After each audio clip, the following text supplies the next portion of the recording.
Okay, everyone, we're about to get started. If you can silence your cell phones, take your seats. Please close the back door if you get a chance, and the side doors when you get a chance as well. Okay, good evening, everyone. We are on the record. Today is Thursday, the 13th day of October in the year 2022. This is a regular meeting of the Jersey City Municipal Council. We had a scheduled 6 p.m. start. The clock on my cell phone is showing 6:03 p.m. May we have a roll call for the commencement of this meeting? Councilperson Ridley. Councilperson Prinzary. Here. Councilperson Baggiano. Yeah. Councilperson Saleh. Here. Councilperson Solomon. Here. Councilperson Gilmore is not here yet. Councilperson DeGise. Here. Councilperson Rivera. Here. And Council President Waterman. Here. We have 8 council members in attendance at 6:03 p.m. Can we kindly rise for a moment of silence, please?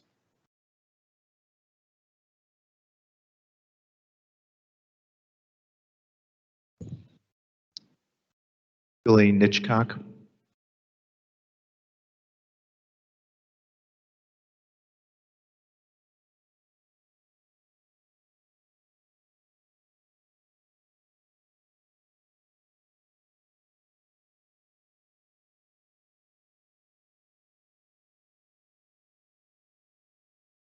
Allegiance to the flag of the United States of America.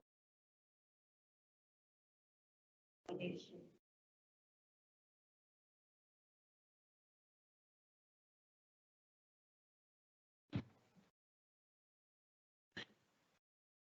Thank you very much. I'm going to mark Councilperson Gilmore present at 6:05 p.m. So we now have all 9 council members present at 6:05 p.m. Okay, on behalf of Council President Waterman, in accordance with New Jersey Public Laws of 1975, Chapter 231, the Open Public Meetings Act, also known as the Sunshine Law, adequate notice of this meeting has been provided by the posting on the bulletin board of the first floor of City Hall, the annual notice, which is the schedule of meetings and caucuses of the Municipal Council for the calendar year 2022, and filed in the office of the City Clerk on Thursday, October 28th, 2021. In addition, at its time of its preparation, the agenda of this meeting was similarly disseminated on Friday, October 7th, 2022 at 4:15 p.m. to the Municipal Council, Mayor, Business Administrator, Corporation Council, and the local newspapers, and posted on the city's website. So I can certify as to our total compliance with the Sunshine Law. Please be advised that we are now live streaming all City Council caucuses and meetings through Microsoft Teams. The links are located on the city's website and also on our agenda. Okay. First order of business are the first reading ordinances. If you would allow me to read them into the record.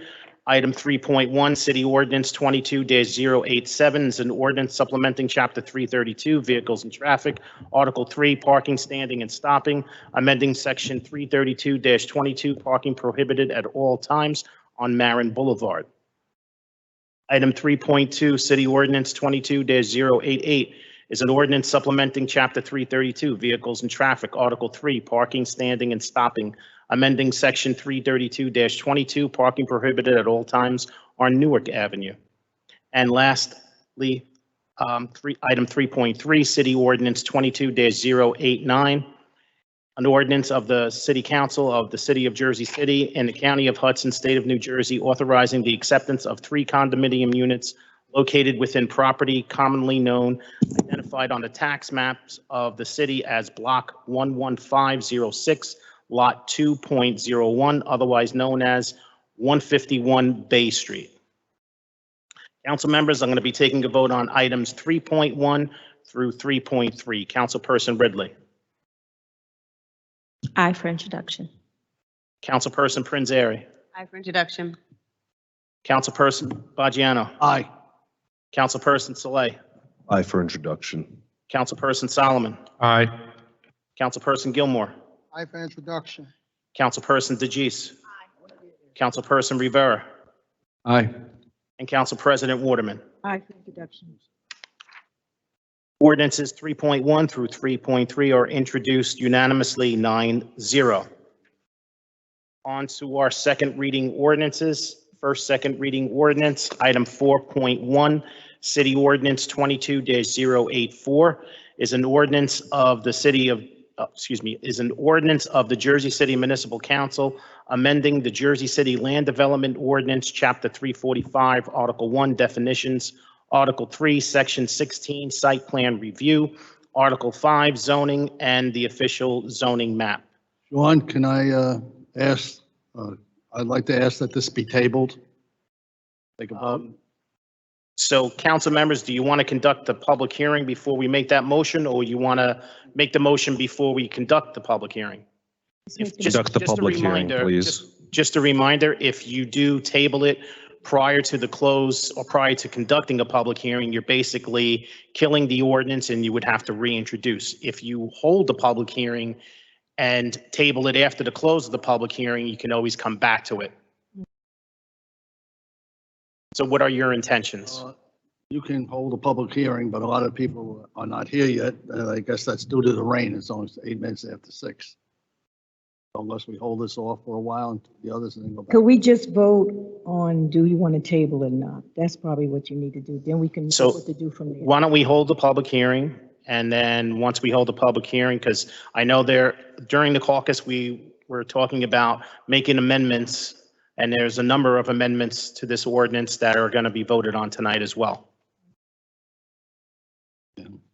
Okay, public hearing then. So again, ladies and gentlemen, this is item 4.1, City Ordinance 22-084 is an ordinance of Jersey City Municipal Council amending Jersey City Land Development Ordinance, Chapter 345, Article 1, Definitions, Article 3, Section 16, Site Plan Review, Article 5, Zoning, and the official zoning map. This is a public hearing on this ordinance. Any member of the public wishing to be heard, please come up to the podium and state your name for the record.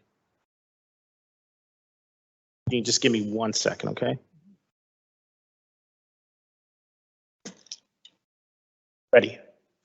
Good evening. My name is Jean Daly. I did watch the caucus meeting, and I believe this overlay is a little premature because it does affect 30% of the buildings in Jersey City. Right now, the way I see it, or some may see it, is that it will end the whole possibility of home ownership again in Jersey City, because many of these homes will be a 1-family, 2-family, and if developers get a shot at it to make more, who's going to be able to afford to buy one of these homes again if it's now, in a developer's mind, valued at this conversion price? So where are the first-time home buyers going to go? They're going to go to a rental, because these are all going to be rentals or condominiums. So as far as the give back, what happens if the 3 units or whatever they make are condominiums? Are you going to have an affordable condominium in there? These are a lot of questions just that need to be answered, because right now you're just going to jack up the rental market. You're going to have more things for rent, for rent, for rent, for rent. And I understand we all need to address the lack of affordable housing. I can attest to the dearth of it, and we've lost so much in the past 10 years or so. So the point is, we still need to figure out the details of it. I understand. I think it's a great idea. However, we need to tweak it in order to find out the worst case scenario. And if we can't answer those questions right now, we just need to put it in a holding pattern. No big deal. We have discussions. See how the homeowners are going to be affected. See how the taxes are going to be affected. Just question ourselves, because right now, if we can't even understand and control the third unit that I heard you were talking about, how are you going to enforce the fact that someone lives there for 5 years? What if it's an LLC and they've got 10 people registered on this LLC? Who are you going to say, you live here, but you don't live here, and you live here? There's a lot of questions that we just have to find answers for. And until we have all these pinned down, so we can have a cap or just a full understanding of the range of consequences. And I believe the planning board is working hard. I think everyone's worked hard. I don't know if the council at large had a chance to come out and meet people. I hope they did. But there were some affirmative things. But I only found out about this just recently. And thank you, Councilman Gilmore, for doing that. But we just need to slow down, make some amends, And it's not diminishing the need, but let's look at all the other aspects of it that perhaps could happen and negative aspects. Thank you. This is still a public hearing on this ordinance. Any member of the public wishing to be heard, just come up to the podium. Sorry about that. Unplug it.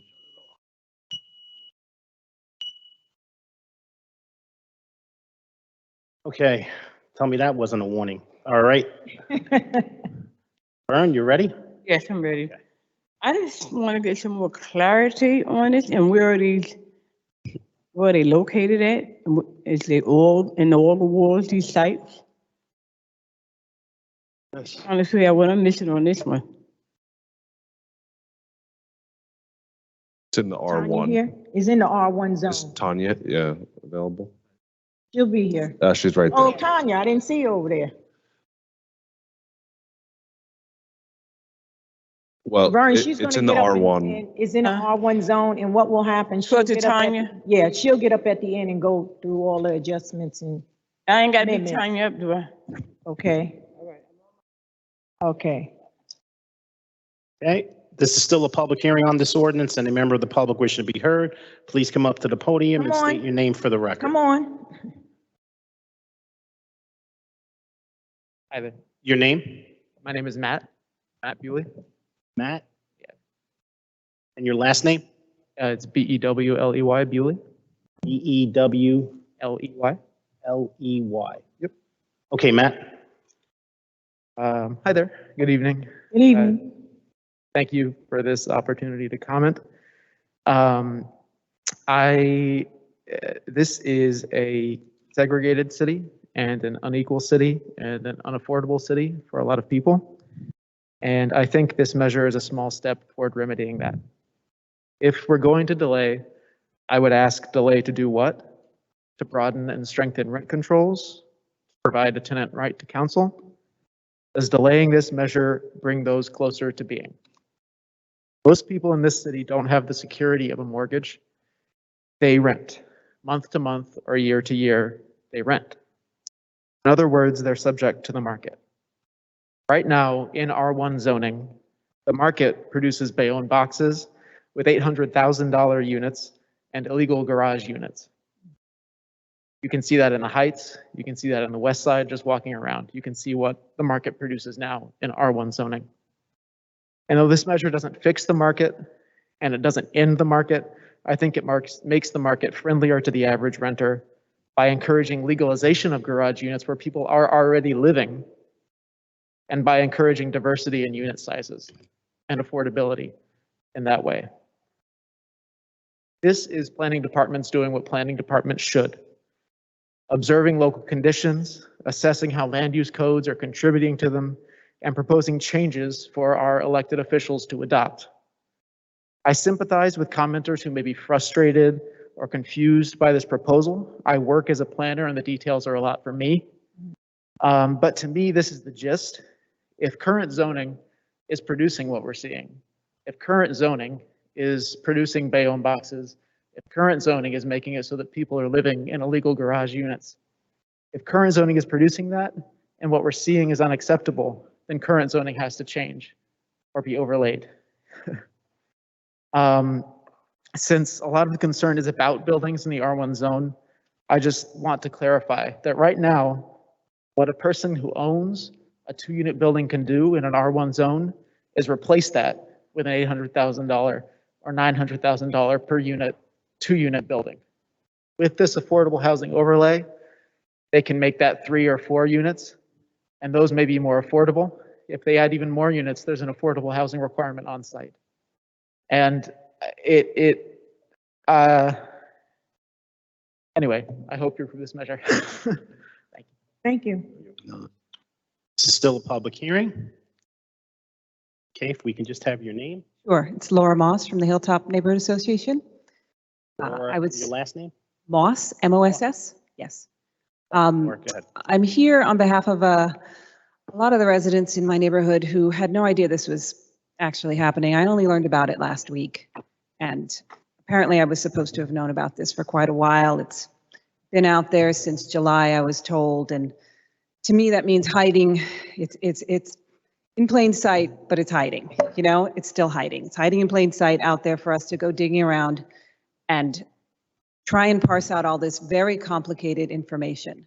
And so I came down here on Monday and tried to get some answers. I'm still incredibly confused. Most of my members are confused. And we're asking for this to be tabled because we need more information based on what little we have now. There hasn't been any meetings for us. We haven't been approached by anybody. And I was told, oh, well, this got carried. I was like, okay, great. And we should have been involved at that point. And the only analogy I can think is a large group of friends getting together and deciding to have dinner somewhere and then exchanging 50 text messages about where they're going to go in a group text. And they finally decide on where they're going. And then nobody takes ownership of making the reservation. So they all show up at the restaurant and they have no table and they're wondering what happened. And I feel like that is what is happening here with this entire process. Planning has not made enough of an effort to reach out to us and to explain why this is good for us. Why is more density good for us? And how is this really going to affect the R1 neighborhoods in a way that's going to benefit low-income housing as opposed to benefit developers? I've heard this story before where I'm not buying it anymore. The idea that more housing is going to make rents go down. We've already seen what happens when more housing gets built. We've already seen what happens when developers get in our neighborhoods and we kind of assume they're going to work for the public good somehow, but they're out to make a profit. They're not out for the greater good of our neighborhoods. They're out for the greater good of themselves. And I don't see how this ordinance is not going to be making the same mistakes. You haven't sold it to me. Nobody has sold this idea that this is going to work. And everybody says, well, we have to try something. Yes, we do. And we would like to be involved.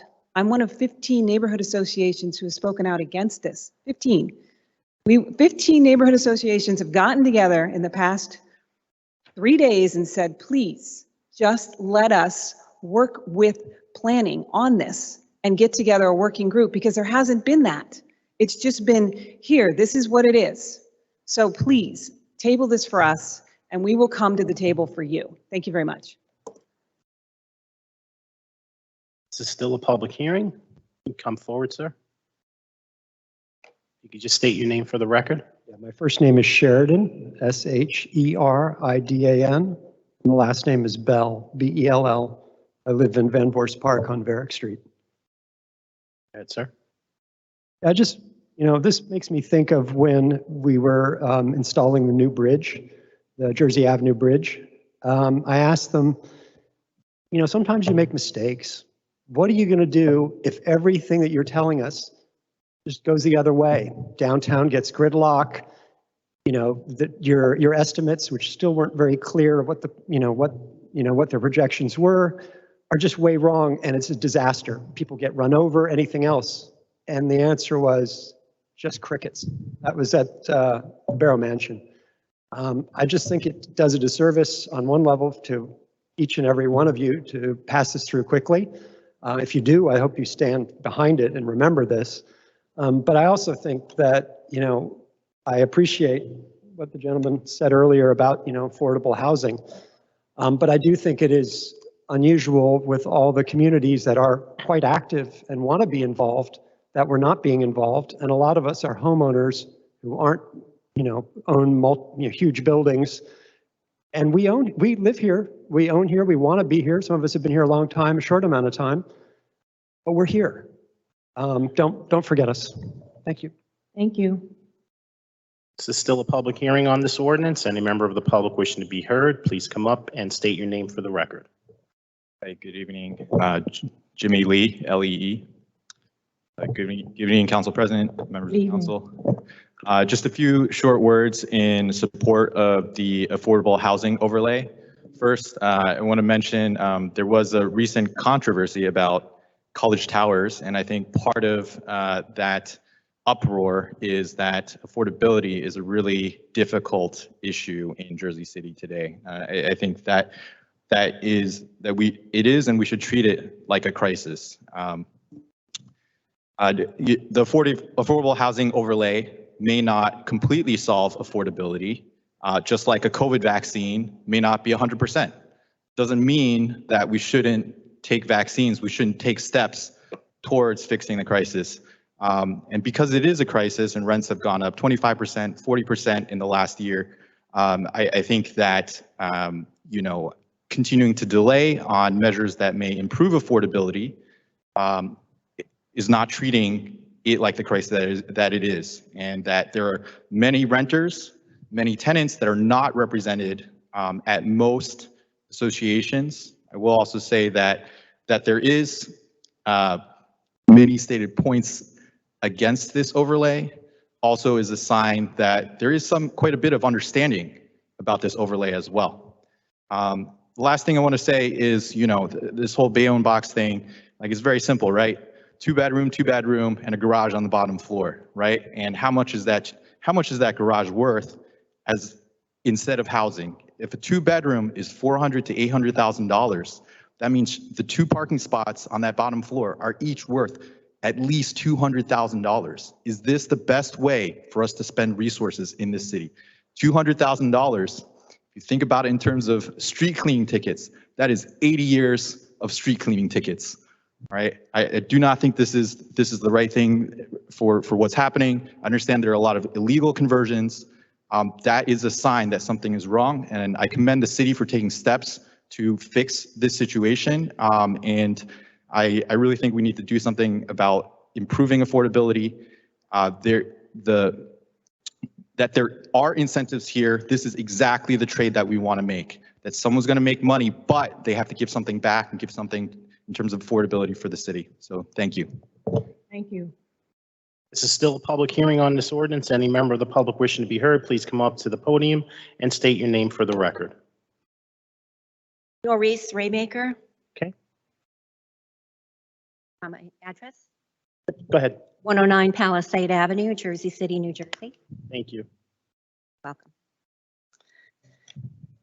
I'm here to ask you to vote to table this ordinance until the planning board holds meetings in every ward to inform the public and to solicit feedback. I'm very uncomfortable with the rush to vote on this proposed ordinance. There has not been enough public discussion. The administration's lack of interest in an open process makes this legislation feel like a backroom deal. What is the rush? Why isn't the administration facilitating public discussion before pressuring the council to vote? My neighborhood association, Sergeant Anthony Park Neighborhood Association, has not heard anything from the planning department regarding changes to the R1 or specifically addressing the AHO. Art Warshaw, our president and development committee chair of the Sergeant Anthony Park Association, cannot be here this evening. He gave me a statement to read. Over the past 7 years, we've had good communication with planning about zoning rules and upcoming changes, but with this ordinance, there appears to be a deliberate attempt to conceal the AHO details from R1 neighborhoods. On October 5th, we asked our councilman to vote to table this ordinance until we had the chance to meet with planning. Since then, no one from planning has reached out to us to offer any additional information or to schedule this meeting. Despite what planning has said, no, quote, separate, unquote, meetings concerning this ordinance have been had with them. As an organization, we have routinely opposed variances for larger scale development because they have not offered enough low-income housing and they only offer luxury apartments. Our understanding of this ordinance flies in the face of all of the work that we have done to encourage developers to introduce more low-income housing into their proposal. The ordinance is weak. It does little for affordability, and it is a giveaway to developers. In its current form, it is much more likely to cause harm than good. Just a year ago, planning ran an expensive small vision study that included the entire Lower Heights community. The recommendations from the consultants were adopted by the master plan. This ordinance directly contradicts these recommendations by providing a huge incentive for developers to demolish properties to gain greater units rather than rehabilitate and restore existing housing stock. Bart requests that this item be tabled so there is sufficient time for planning to present their proposals and work with the community to find a better solution that encourages real affordability and does not shut out the communities that it purports to serve. Now, this is me. I expect this administration to be open, transparent, and engaged with the constituents. Public dialogue makes better legislation, and during public meetings, the administration will Thank you, point out Noreen. the benefits. Thank you. This is still a public hearing on this ordinance. Any member of the public wishing to be heard, please come up to the podium and state your name for the record. Laverne, you already came up. Yes, I didn't get quite understanding to. Laverne, I just want to get some clarification. Is that okay? Okay, Tanya, speak to you, okay? I'm talking about Tanya and tell me Tanya, what part of this. Tanya, could you speak to her on the side? Because she was already up and we just want to Right, keep okay. everything You in can tell order. me what I need to Okay. know. Thank you. I Thank appreciate you. that. You're welcome, Laverne. You're welcome. This is still a public hearing on this ordinance. Any member of the public wishing to be heard, please come up to the podium and state your name for the record. So my name is Caroline Katz-Mount, and I'm Vice President of the Pershing Field Neighborhood Association. Caroline, and last name? It's two names, I'm sorry. K-A-T-Z. Yeah, you got to speak into the mic, Caroline. Oh, I'm sorry. Uh, Is that better? Okay, I'm from Brooklyn originally, so just need my to s- voice carries. That's okay. I just need your spelling of your last name. K-A-T-Z, and then capital M-O-U-N-T. It's my maiden and married name. Actually, my husband was born here. His parents bought his house in 1929. And it's a street that, ever since I've moved here, since 1991, has changed a lot. Sometimes for better, sometimes not. I am deeply concerned about this affordable housing overlay. And partly it is because there are so many unknowns in what it will contain and how it will be administered. And even though we have had very good relations with our friends in the planning department, we think that we need more time to discuss what our fears are, what we see as potential negative effects, and how the council disagrees, or certain members of the council disagree. And so we strongly ask you to delay this. You know, we're not coming in and saying we have strong reservations and fears, so we want you just to eliminate it. We're saying that we have really serious concerns, and you, as our elected officials, should be willing and indeed interested that we care and take the time to spend more time seeing how this will work out. One of the really scary things is that the developers get a kind of carte blanche to do their developing in almost any way they want. Now, when a developer comes into our neighborhood and wants to expand the house or wants to add a number of units, at least they're not required to meet with us. They don't have that many rules they have to follow, but they do need to get variances. There is somewhat of a process that does involve some oversight and decision-making on behalf of the needs of the people. And because there is the need for variances, which will disappear, they now have to adjust to what we want to some degree. So when planning is confronted with a developer that wants to make a great deal of differences, they send them to the neighborhood associations because for the developer's own good, if we don't agree, then when they go to zoning, they'll have a harder time. And what we find with developers is very distressing. For example, on Troy Street, you probably have heard of some of the development that went on, and and this is even when there's oversight, that resulted in their getting rid of a wonderful kind of sanctuary in the middle of the block which people who'd lived there for years enjoyed. It made their life more peaceful. It was a place. Thank you, Caroline.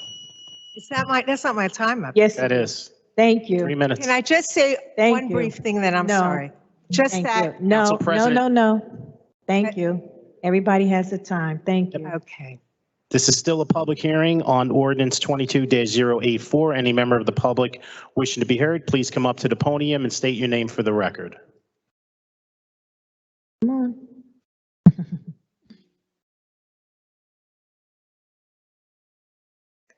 Good evening. Good evening. My name is Susanna Carlson, Sussannah, last name Karlsson. Okay, thank you. Thank you. I appreciate the opportunity. I'm very tall. I'm 6 feet tall. That's my own. Okay. Greetings to my own council member. It's good to see you. Thank you, Council President Waterman, for allowing us to be heard tonight. Because my neighbors have much more clearly stated what I could ever do, I'd like to read the statement that more than a dozen neighborhood organizations, most of those covered by this change to the R1, have made. My neighborhood association has signed on to this statement. That's Lincoln Park North Neighborhood Association. There are now more than a dozen. I imagine if it wasn't on the agenda tonight, we'd probably have all of them. Again, this is about time.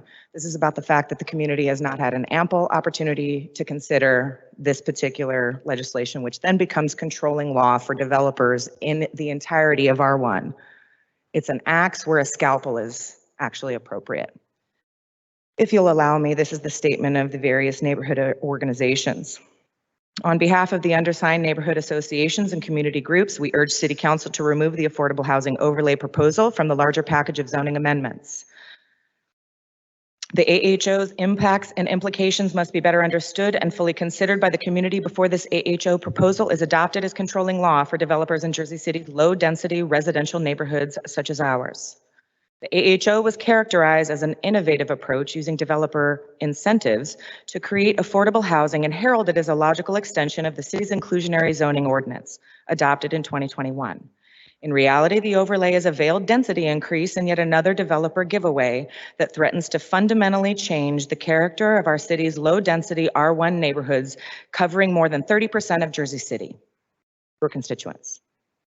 Unlike the affordable housing overlays recently adopted in Cambridge, Massachusetts, and proposed in Berkeley, California, with 100% affordable housing units, Jersey City's AHO would create comparatively fewer affordable units. The AHO removes any limit on density, allowing developers to increase the number of units in their buildings if they include one or more affordable units. According to city planning, developers could squeeze 9 or 10 units onto a standard 25 by 100 lot, where now only 1 or 2 family dwellings are permitted. Or if the project does not meet the 1-unit AHO minimum, then developers would be allowed to make a contribution to the Jersey City Affordable Housing Trust. On-site affordable housing is not assured. Developers building projects with less than 5 units could maximize project profits without adding any affordable unit and would likely come out ahead even after giving money to the trust. The AHO also eliminates variance approvals. Presently, developers who want to exceed density requirements or build a multifamily in the R1 zone have to go before the zoning board. Thank you, They will Susan. no longer Thank you. have to. I Thank hope you. you'll reconsider. Thank Table it. you. This is still a public hearing on City Ordinance 22-084. Any member of the public wishing to be heard, please come up to the podium and state your name for the record.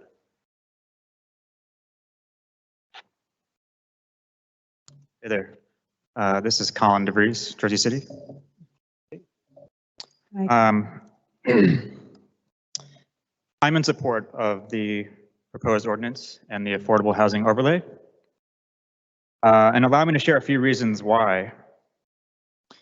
It should be made clear that the AHO is not a mandate. It is entirely voluntary. It's possible builders or property owners may not even take advantage of its cost benefits due to the status quo. A status quo that is transforming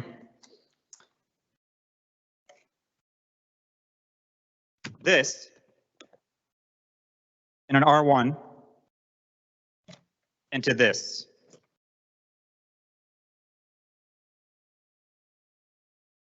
a status quo that's transforming this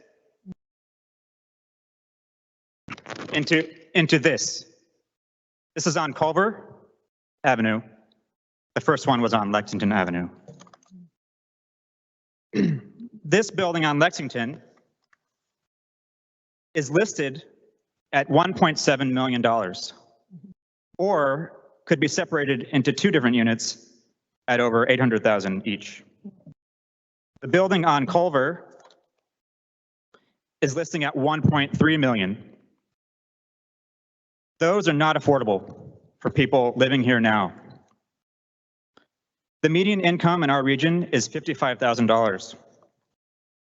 But in Jersey City, the rent for a fair market 2-bedroom requires income of $67,200. That equates to severe housing distress. This is about time. And the truth is, time is running out for some families. You all know about it. You hear about the problems that people are having day to day with trying to make ends meet. We need to disrupt this status quo. Our city planners know the applications coming in. They know that there are more demolitions in Ward D than any other ward because it's cheaper to demo than to rehab. Then those builders apply for variances. And the city planners also know that many of those residents are not taking advantage of the 3-year notice that's required. Before you can demolish a building, you're required to provide 3 years notice to renters. The city planners also know that 75% of Jersey City residents are renters. 3/4 of the people in the city are renters. They know that we have many 14-unit applications to circumvent the IZO, which triggers at 15 units. This past year, we have seen many 14-unit applications, and the planners know this. Thank you, Colin. Thank you. This is still a public hearing on ordinance 22-084. Any member of the public wishing to be heard, please come up to the podium and state your name for the record.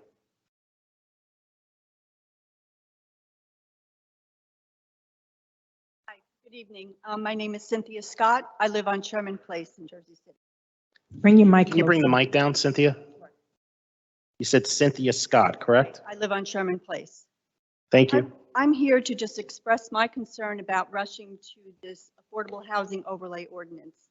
I think that we, as a city, use the term affordable, and people think it's low income, and there's a discrepancy there. And I think we should really consider that. I think we need to consider what the developers are doing and how they're developing the city. Is it for families or is it for a transient population? And I think we really need to think about how we want Jersey City to move forward. I think Jersey City has always been a family-oriented city. I grew up here. I was born here. I've always lived here. I think we're losing some of that. And I'm not saying that that's all bad. I think it's new people and new experiences are good and influences are good. But I think we need to retain a certain balance. And I think we're losing that between luxury and affordable or sustainable housing in Jersey City. That's my thoughts. Thank you for listening. Thank you, Cynthia. Thank you. This is still a public hearing on City Ordinance 22-084. Any member of the public wishing to be heard, please come up to the podium and state your name for the record. Motion. Second. Motion made by Councilperson Rivera to close the public hearing, seconded by Council President Waterman. On the motion to close the public hearing on City Ordinance 22-084, Councilperson Ridley. Question did he say? Aye. Councilperson Prinzary. Aye. Councilperson Bajano. Aye. Councilperson Saleh. Aye. Councilperson Solomon. Aye.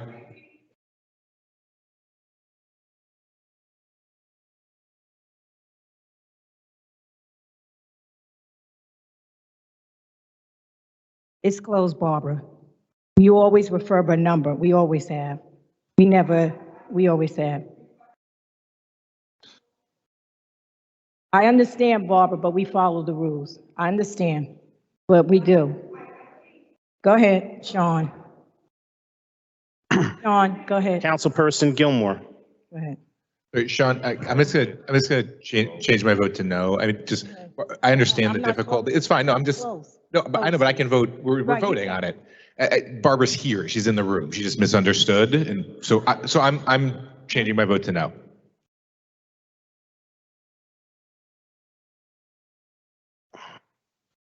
I give it to Barbara, then somebody else come and they're gonna want it too. I think, Let me decide, okay? No, I'm about Barbara, to if I give it to you, understand what I'm saying? If I give it to you, then I would have to give it to somebody else that came after you. That would be the problem. That's all I'm saying. But you on the speaker list, right? Okay. Mhm.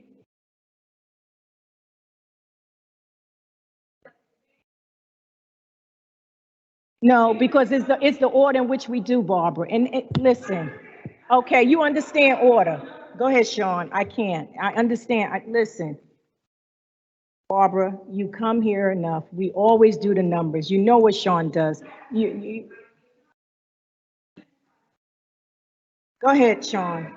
So No, we closing this. We closing the speaker. well,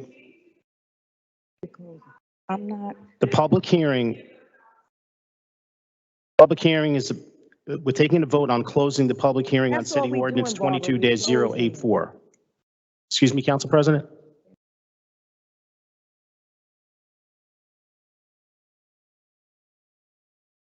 So If I let you speak, Barbara, then I would have to let the next person that came after you. But I couldn't because you know why we closed it. That's all I'm saying.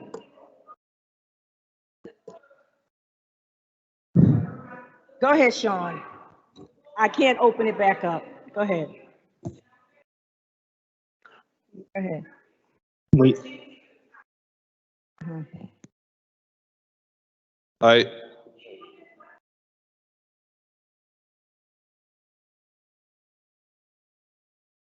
Barbara, you'll be the last speaker. We're mid-motion. That's, You could be, we're get- giving you that spot because you're the only one that stood up, Barbara. And we are in the process of closing it.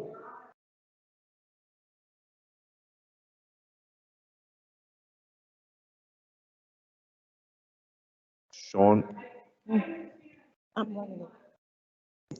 are you going to let her speak or? because She could speak. She could speak. Come on and speak, Barbara. Come on and speak, Barbara. Come on and speak, Barbara. Thank you. I appreciate the indulgence of the council. My name is This, go ahead, Camacho, Barbara, and speak. Camacho, and I am a 35-plus year resident of Jersey City. I live in Ward A. I happen to live in an R1A zone. I will be directly impacted by what's happening here. My neighbors will be directly impacted by what's happening here. And my biggest concern is that this ordinance is shifting the burden to the residents, and we're bearing the cost for development. I think this is expediting gentrification and calling it affordable housing. I think that's bullheaded. I think it's worrisome that some of you who have been lifelong members of Jersey City and have seen what gentrification does to Black and brown people are taking a position that this is somehow not going to be the case, that this is somehow not going to adversely affect those populations. I think this ordinance has potential. I don't think it's helpful to essentially remove the voice of the members of the public that live in these neighborhoods and making it a matter of course that they could make amendments that otherwise would require variances. Variances give us an opportunity to voice our concerns. And sometimes we win and many times we lose, but we get the opportunity to fight. This overlay removes that. And that's problematic for people who don't have the same power or privilege that I do or that you do. And I think that merits conversation and thought. And we shouldn't be rushing something that is this dramatic from one end of the city to the other. I can tell you that particularly Ward A, this is not well suited for Ward A. Ward A has historically been where we keep families, right? It's where the larger plots tend to be. It's a lot of R1 zones. I understand that we need affordable housing, but we can't increase density without control and call it affordable housing. Because as you've seen, That doesn't actually result in affordable housing, and nothing in this particular ordinance ensures that. I know you haven't just heard from me. I know you've heard from my neighbors. I know you've heard from people across the city. We're not developers, but we are taxpayers. And we're here and we're asking you to consider the impact of this ordinance on the people in Jersey City who don't have the privilege of a college education, who don't have the privilege of a law school education, who don't have the privilege of having people they can call on the phone and ask for a favor. That's the majority of the South Side. This doesn't help us. This helps us get out at a time when most of us are trying to stay in. And we ask that you table this and that you go back and you give us an opportunity to engage with planning so that we can actually have robust changes rather than this gift to developers, because that's what this is. This is incentivizing professional developers and not homeowners. And with that, I close, and I hope that you will do the right thing. Tanya, Motion to close. Motion to close. we're closing now, Sean, but I want Tanya to get up and explain some of this. I didn't hear anything. We are finished with James, and then Tanya, I want you to get up at that point to explain. Yes, to the point. Finish with James to close. So do we want to, Finish it with Rich. Neighborhoods have I mean, with 15 block with- associations. Rich, Yeah. with Solomon. Been notified. Okay. hold on. Okay, Tanya going to explain. Everybody have an opportunity. There's some that agree with this and some that disagree. And that's just the way it is. Please don't yell out in here. All right? We have some who agree and some who disagree. We're going to finish with James on his vote, and then Tanya will get up and explain. All right? Then we'll decide. Okay. So we had a motion to close the public hearing by Councilperson Rivera, seconded by Council President Waterman. Councilperson Ridley voted aye. Councilperson Prinzary voted aye. Councilperson Bajano voted aye. Councilperson Saleh voted aye. Councilperson Solomon. Aye. Councilperson Gilmore. Aye. Councilperson DeGise. Aye. Councilperson Rivera. Aye. And Council President Waterman. Aye. Motion to close the public hearing carries 9-0 on City Ordinance 22-084. Hey, Tanya, could you come up and explain this ordinance? Let Tanya have her moment to Point speak. is, this has been Everybody going have on a for moment months. to speak, all right, Going on Rich? for months. We closed the Okay. speaking session. Okay, It's been going on for months. The people were asking it to be postponed. 15 block associations throughout the city represent thousands of people want it postponed. So, Rich, let everybody have their moment, all right? We receive information on both sides. Tanya is here to explain her side. We receive information on both sides. Explain your side. Everyone should have a right to explain it. Go ahead, Tanya. So, Council, thanks for asking me to be here tonight. Put your I'm mic. here definitely to Put your mic up so the audience can hear you. offer more clarification on maybe above what I've already said. Last year, a study came out that the region was 350,000 units short. If you take a proportion of what we are in those areas, we're about 12,000 units short. In the last 10 years, we grew about 50,000 people, which means that if you're looking in the next 10 to 20 years, we might grow anywhere from 50 to 100,000 people. The affordable housing overlay isn't necessarily about increasing density, it's about increasing housing variety and housing types. So if you've been to one of our R1 meetings, which we've had many, we tell you that in the year 2000, garden apartments, row houses, and townhomes were taken out as permitted uses in the R1 zone. The R1 zone used to be the R2 zone. I know it's confusing, but it is. So it means in 2000, and I read all the master plan things this morning, and I also read the planning board master plan hearings, there was an intentional downzoning in the R1 district. You can walk down almost any block in the R1 and you could point to apartment buildings. There's 3 on mine. I spoke with the New York City planning director yesterday, and his first question to me was, Well, in your R1, are they mostly homeowners? I said, great, let me pull up this map that we've already done as a part of our housing element. And it turns out in the R1 predominant neighborhoods, we have 70% renters, which matches with the demographics of the entire city. 75% of the city is renters. That's 200,000 people. When you get a notice to go to the zoning board, that notice goes to homeowners. We have, right now, we're working with Assemblywoman McKnight to add an amendment to the MLUL to have something as simple as a sign posted out during development hearings so that everybody is able to attend. That's an aside, right? So the affordable housing overlay in all the meetings that we've had, which it's been available since July. The master plan's been out for 3 years. The inclusionary zoning has been out. We've had these R1 meetings. Almost every single person that came up, I reached out to. So say whatever you want to say. We've been available. We are always available. Always. Say whatever. But anytime in the R1 meetings, we heard feedback and made amendments to the affordable housing overlay that we were taking and hearing back about people's concerns within the R1, right? The first was the home ownership. So right now, tear downs, demolitions, and rebuilds are happening whether this ordinance passes or not. Nothing is stopping that. The only thing that's causing that is the existing zoning, the inability to create any type of housing variety at all. So those units that are going up, especially in the Heights, if you're buying the lot at 400 to 550,000 and your demo is 40,000, and now you're selling 2 units, you are making a windfall. That's why that's happening. That's the zoning that's there today. It also doesn't take into account the mass amount of illegal 3 units throughout the city that were created either because the box wants it to, or because the zoning changed right before the recession and everybody went underwater. The affordable housing overlay will, at a minimum, allow for those 3rd units to become legalized, at a minimum. As a part of one of the other meetings, we were asked to provide more bedroom variety.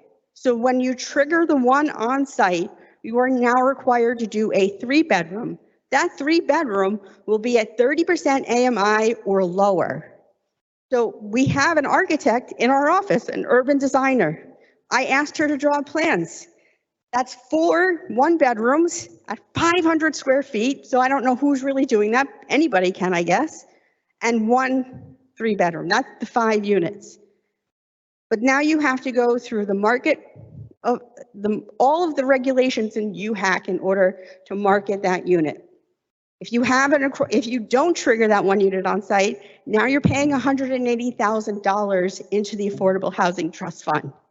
So let's be clear. When we're going to the zoning board and we're fighting when people are triggering the IZO, first of all, they have to have 15 units to trigger the IZO. They have to, yeah. If we're not, we're going to the zoning board and we're in the R1 and we have somebody who's coming with 5 stories, however many units, and that developer is telling us this is what works, and then we're coming and we're fighting all the time. This eliminates that. What that does is structure the conversation to say, this is the box you are allowed to build in. If you would like more density, more housing variety to help us with our housing shortage, our housing affordability, scarcity, and crisis, you can do so through expedited review. Every single one of the affordable housing overlay districts in this country have one thing in common: expedited review. Otherwise, it can take anywhere from 6 months, if you're lucky, to 2 years to get that project through.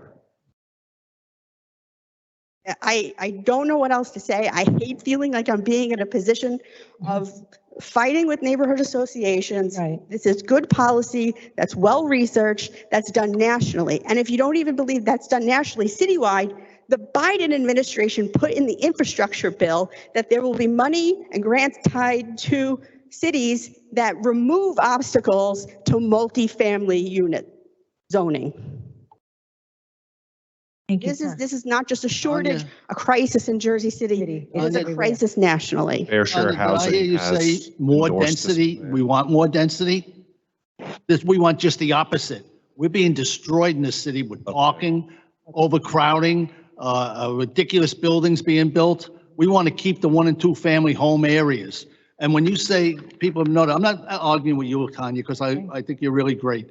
But 15 block associations of Hilltop alone has over 400 members in it, and the others have close to that. We're talking Tanya. about a lot of people that don't know anything about this. And all we're asking is that it be postponed to November the 9th if we could work everything out. And that's all we're asking for. Go ahead. Is this endorsed by Fair Share Housing? Yes. I had a conversation with them this morning.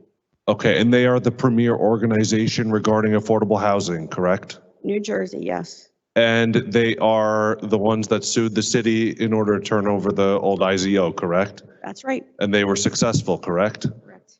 And now they're endorsing this plan, correct? Yes. Thank you.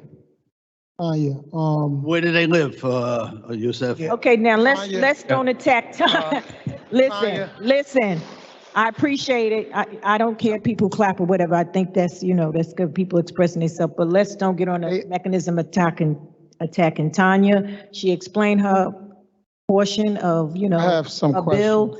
And you can, because we asked questions for her Monday. I know, but Rich So- just asked questions and Right. Yusuf asked Okay. questions, so I have I questions just want to too. make sure we just stay pretty much focused, that's all. Tanya, if you can you just tell us what the process with regards to community outreach your office do? What does that process look like?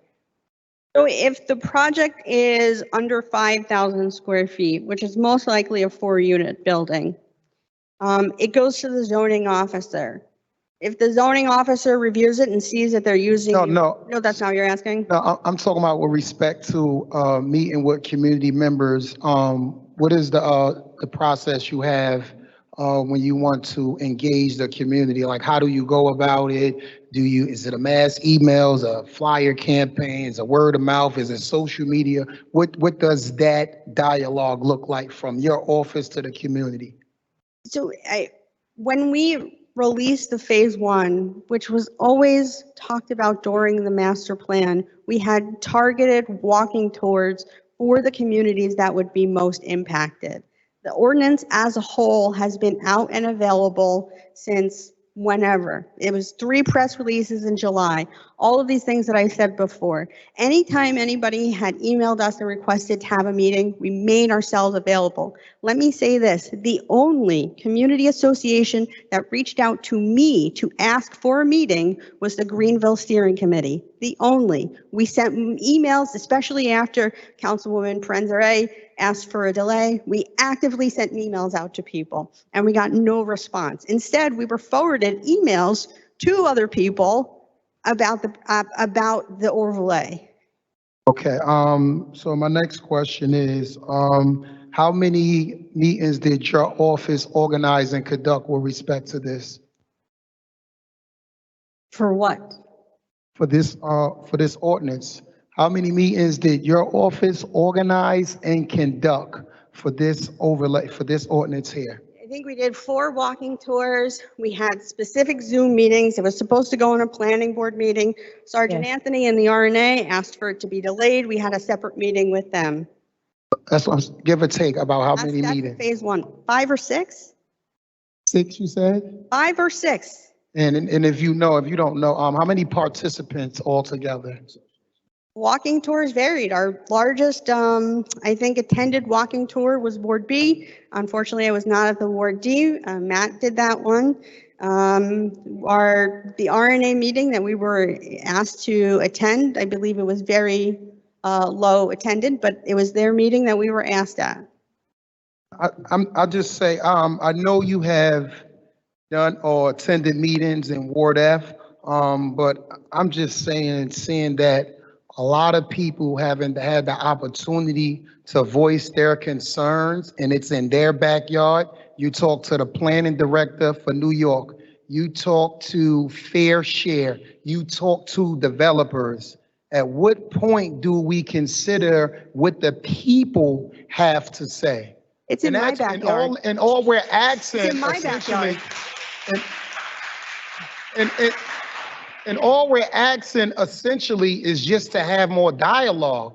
It's some things in here that we like. I love affordable. I'm a recipient of affordable housing. Then vote in I favor. see it. I see the need vote in for favor of the affordable overlay. housing every single day as I walk. In fact, my ward may be the biggest beneficiaries of affordable housing. What I'm saying is, what is the harm in more dialogue? I think that's the point where so many people are frustrated and outraged that they're not getting a chance to essentially voice their concerns. And again, we may not agree on everything. We may ultimately come back with this same thing, but at the very least, people input was considered. I don't think you're a bad person. I have worked with you. Is this Go ahead. question? It has So nothing to do with me that's as a all I have to person. say. Thank you. Thank you. Any Tanya, more questions? just one more question. The Journal Square Association and the Hilltop and Peter, Pam, and Laura, we're working on a program right now for affordable housing, Yes. which I think is going to be very satisfactory to everybody in this city. We need affordable housing, and the plan is going to work. Well, but it's we just in the have Journal to, we Square just have to Redevelopment see what plan. that plan will work, but it definitely could. They choose to be amended. So, Sean, go ahead. You want to move? You want me to sit down? No, Sean to take over now. Thank So you, Tanya. at the caucus, it was spoken about to amend this ordinance there was 3 amendments actually attached to the ordinance. I can do all 3 as a compound motion. So I need a motion to amend City Ordinance 22-084, and I'll read each one into the record. Motion. Motion made by Councilperson Saleh. What about tabling it? After, I think after they, No. I'd recommend do the amendments first. Motion to amend City Ordinance 22-084 was by Councilperson Saleh. May I have a second? Second. Second by Councilperson Rivera. Before we vote, I'm going to read the amendments into the record. So the first amendment is located at 345-59.7 Affordable Housing Overlay. Letter H, number 5. They're adding 5. The city may waive the fractional unit payment of owner occupants when the following applies. A property must be in a Tier 1 area at the time of the application. B, applicants must be owner occupant of the property for at least 3 years prior to utilizing the AHO. C only applies to projects that create a 3-unit or 4-unit principal structure. D, following completion of the new unit or units, the occupant, must maintain residency at the property for at least 5 years for the 3-unit buildings or 7 years for 4-unit buildings. And E, in order to ensure residency, the city shall require a deed restriction or other legal instrument as a prerequisite to granting permits. Just for our law department, this is not a substantial change, correct? And the next one, They have to, the next one, tell her get the mic. next one is, what's that? Substantial change. Okay. Next is item 3.45-59.7, Affordable Housing Overlay. H, Affordable Housing Set Aside, number 3. Number 3 is adding shall provide a contribution of $180,000 to be deposited to the Affordable Housing Trust Fund, and being stricken out is payment in lieu of the fractional unit. The payment shall be calculated based on pro rata basis of $180,000 per unit, minimum of $36,000, whichever is greater. Fractions are rounded to the nearest tenth of a decimal. That's all being stricken out. And then when you go to A, number 1.4 equals 180,000 contribution being stricken out is 0.4 times 180,000 equals 72,000 contributions required. And number 2 being added 0.1 equals 180,000 contribution, and being stricken out is times 180,000 minus excuse me, 180,000 equals 18,000. And also being stricken out is 18,000 is greater than 36,000, therefore 36,000 is less than 36,000, excuse me, therefore 36,000 contribution required is stricken out. That is substantial change. No, it's not a substantial change. Of course it is. The people haven't even heard about this. How can you say it's not a substantial change? Okay, listen. And then the We have last the law one, department here, just please. Law department.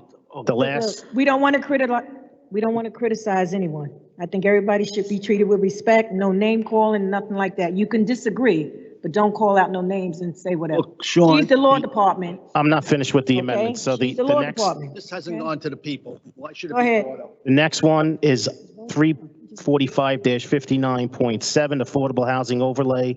Other provisions in number 4, compliance, section 187, what's being taken out is except that the following provisions shall be superseded, 187-7B.2 in developments that produce 10 or fewer on-site affordable housing units.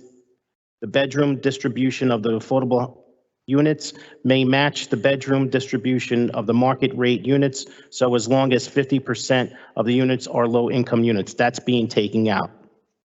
Is that a substantial change? No, it's not a substantial change. Hey, council members, as you heard from the law department, this compound amendment, these 3 amendments that are attached to the ordinance were read into the record, and we have a motion on the floor to amend City Ordinance 22-084, Councilperson Saleh, and seconded by Councilperson Rivera. On the motion to amend, Councilperson Ridley. Aye. Councilperson Prinzary. Aye. Councilperson Baggiano. Sean, how can you amend anything when this hasn't been brought before the people of Jersey City and to the block groups? I mean, this is ridiculous. We do it all the time, Rich. No, but this is important because this is a major change in the city of Jersey City, and I disagree with the law department. These are major changes that haven't been presented to the people of Jersey City. Vote. You gotta vote. And you vote? No. Councilperson Saleh. With all due respect, they have been presented, okay, since Yeah. July 13th. Even before then, as, I'm not even gonna get into it, yes. Not yet. Councilperson Solomon. Barbara, I know you get I vote- upset. Barbara, I know you get upset, but just be respectful, okay? I vote aye on the amendments. We respect you, okay? Councilperson Gilmore. No. Councilperson DeGise. Councilperson Rivera. Aye. And Council President Waterman. Aye. City Ordinance 22-084 is amended 7-2 with council members Baggiano and Gilmore voting no. Go ahead. I want to, motion to table this ordinance. Oh, all right, well, second and third is, all right. So hold on. So we have a motion to table Ordinance 22-084 after the close of the public hearing.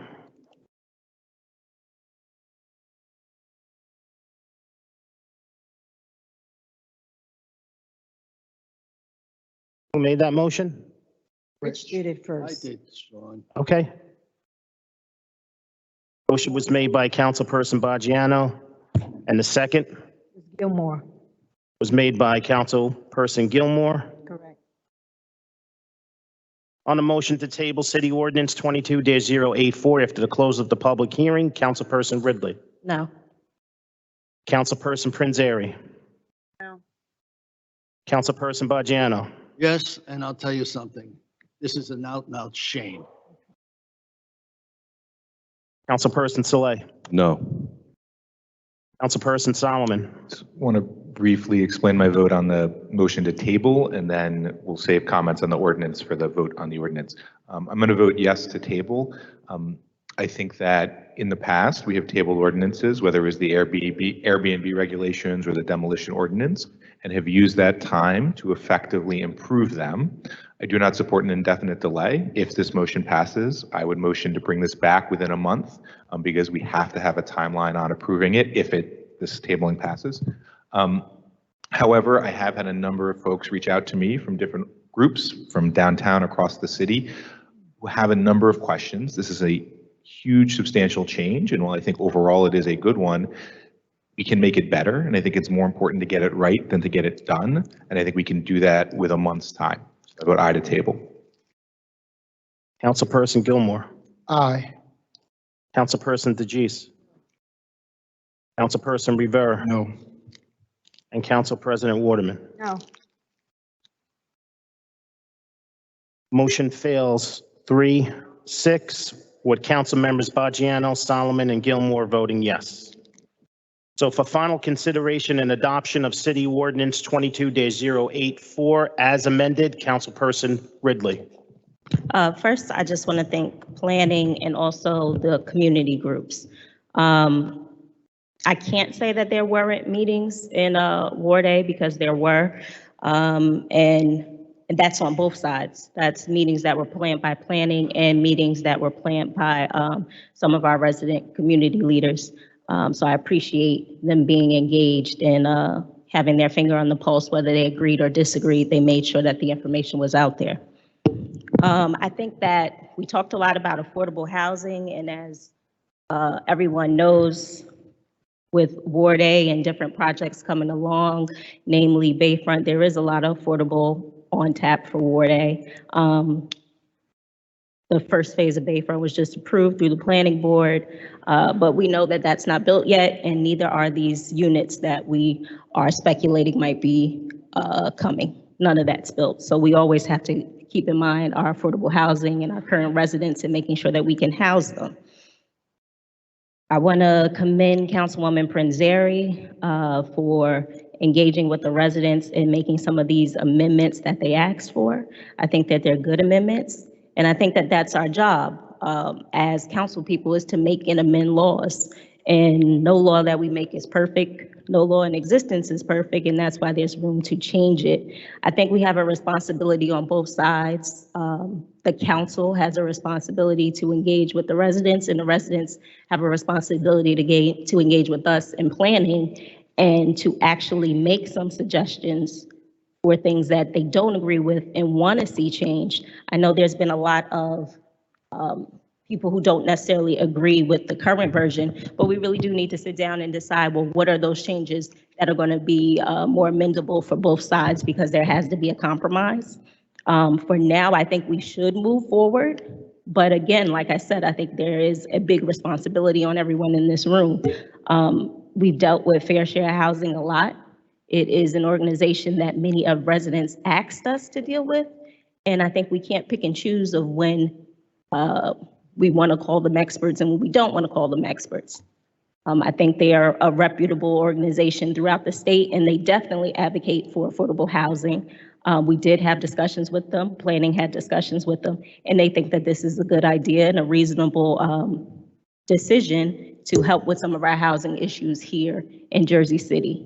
But again, even experts can be wrong at times. So I'm going to vote aye, with a responsibility and a commitment to continue working on this with residents. And if there are suggestions that are reasonable, it makes sense, then I have no problem at all putting those forward as soon as the next council meeting. With that, I vote aye. Councilperson Prinzeri. All right, so first I want to, again, start by thanking the planning department for the thorough work they've done over the last couple of years on the master plan. This hasn't been accomplished in 20 years, so I think that this has been a lot of work by everybody from the department to the residents, all of the residents that participated, the residents that participated in the small area visioning projects as well. No ordinance is going to be perfect, and I'm going to start by saying that. I think that what we have here is, at its core, is a very good ordinance. And I think that for me, my concern when people ask me, what is the harm in holding off and carrying over or tabling and spending more time, is that I think to what happened during the inclusionary zoning ordinance. We had 2 ordinances before council, we tabled both of them, and then we went into meetings, and this happened during the pandemic. We did not anticipate that, but it took us 2 years, and it was contentious for the whole 2 years from all the different voices in the room, and we blended them as best as we could, and we put it forward, and then we were sued by Fair Share Housing. So then we lost a little bit more time because we had to draft another ordinance to put before the council, and that was approved. So now, in that time, 2 years, now the first project to come from that is the Tidewater Basin project and the changes in the amendments to that particular plan. That took almost another year. So now 3 years without any affordable units coming out of the inclusionary zoning ordinance. We can have conversation and debate as to why, but that's 3 years. When we have people calling our offices, councilperson, can you help me find a place to live? Councilperson, I'm having trouble with this. Councilperson, I really don't know where my family and I are going to go. What are you doing to help me? So when we have this overlay, I understand it's contentious and it is for the entire city. I understand the concerns and the reservations for the R1 zone. I live in an R1 zone. This is going to impact me and the street and my neighbors and the entirety of it. But I think that what we have here to start with not adding height, not adding a lot of bulk, keeping with standards to open space, and with our forestry standards is a good place to start. I think you're also going to have from almost everyone here on the council, I won't speak for them, but I'll speak for myself, a commitment to watch what is happening here. That's why based on public feedback, we went to find non-substantial amendments to move this forward so we wouldn't have to go back and have further discussions around this and prolong this another 3 months. Because 3 months turns into 6 months and 6 months turns into a year. And while people are debating whether or not it's going to be good for various neighborhoods and how it's going to affect everyone and what are the ramifications and how come there's not hard targets on an ordinance that is voluntary is very, very challenging. So I think that, 10%, 15% don't love those numbers, would like them to be more. But on the other side of that, when you look at Cambridge at 100% affordability, I appreciate that. But the Cambridge ordinance allows for more height and allows people to go to the entire property line. And when we listen to residents in the R1, you tell us that's not what you want. So we're trying to figure out how to square this circle as best we can.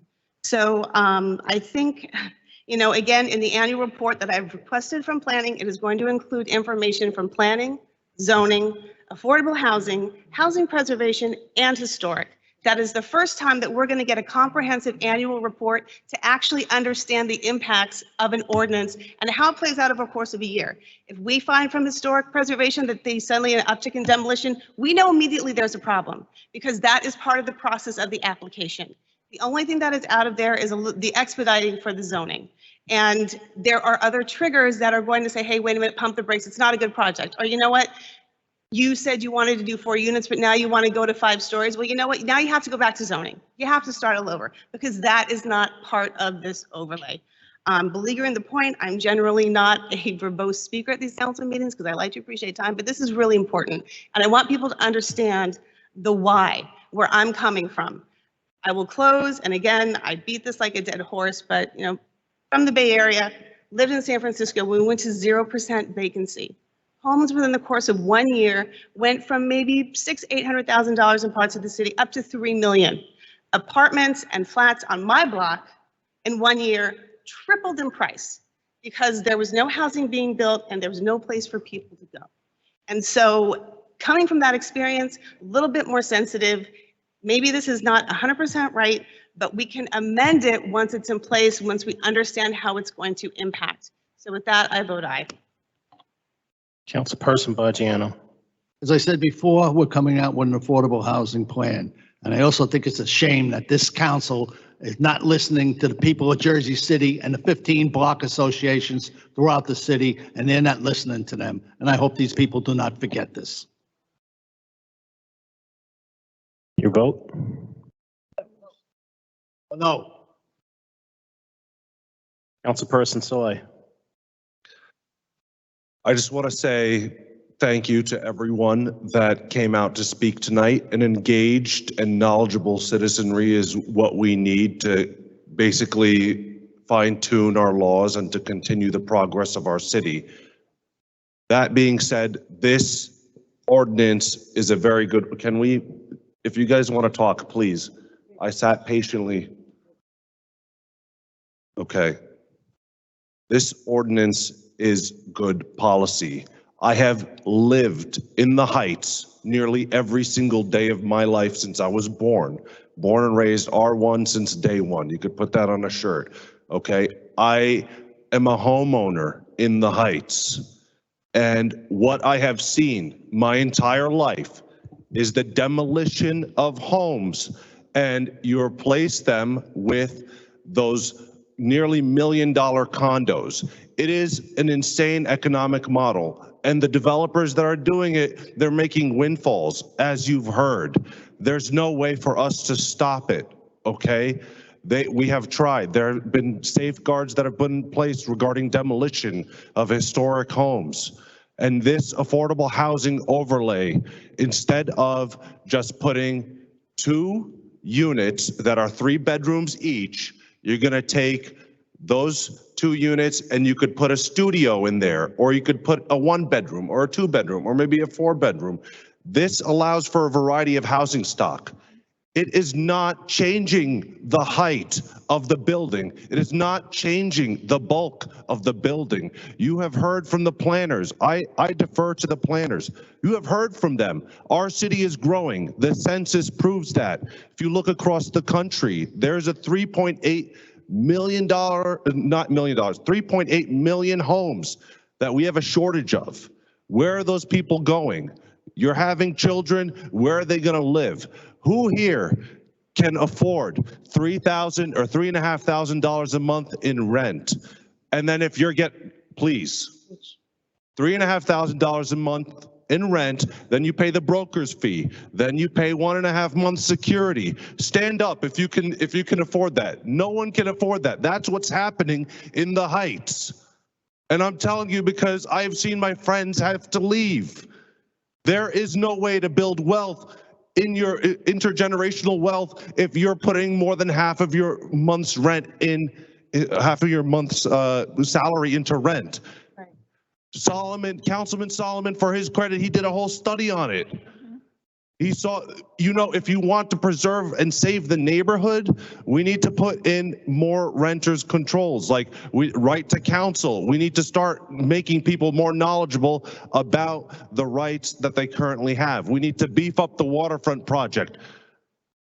That is the issue that's happening in the Heights. This affordable housing overlay, instead of you go from the 2nd unit to the 3rd unit, it triggers. You have to pay $180,000 into the Affordable Housing Trust Fund. And then the 5th unit is going to be a 3-bedroom. That was thanks to Councilwoman Mira Prinzary. Yes. So these are important steps we need to take. We need to look at the housing, the finite amount of land we have. We're not changing the height because nobody wants to change the height. Okay, we are allowing for a variety of different people to come into the Heights. Why should we exclude people that are single or millennials or Gen Z from being able to afford to live in our communities? That has been the issue. It's something that I brought up on the campaign trail with Pat O'Melia.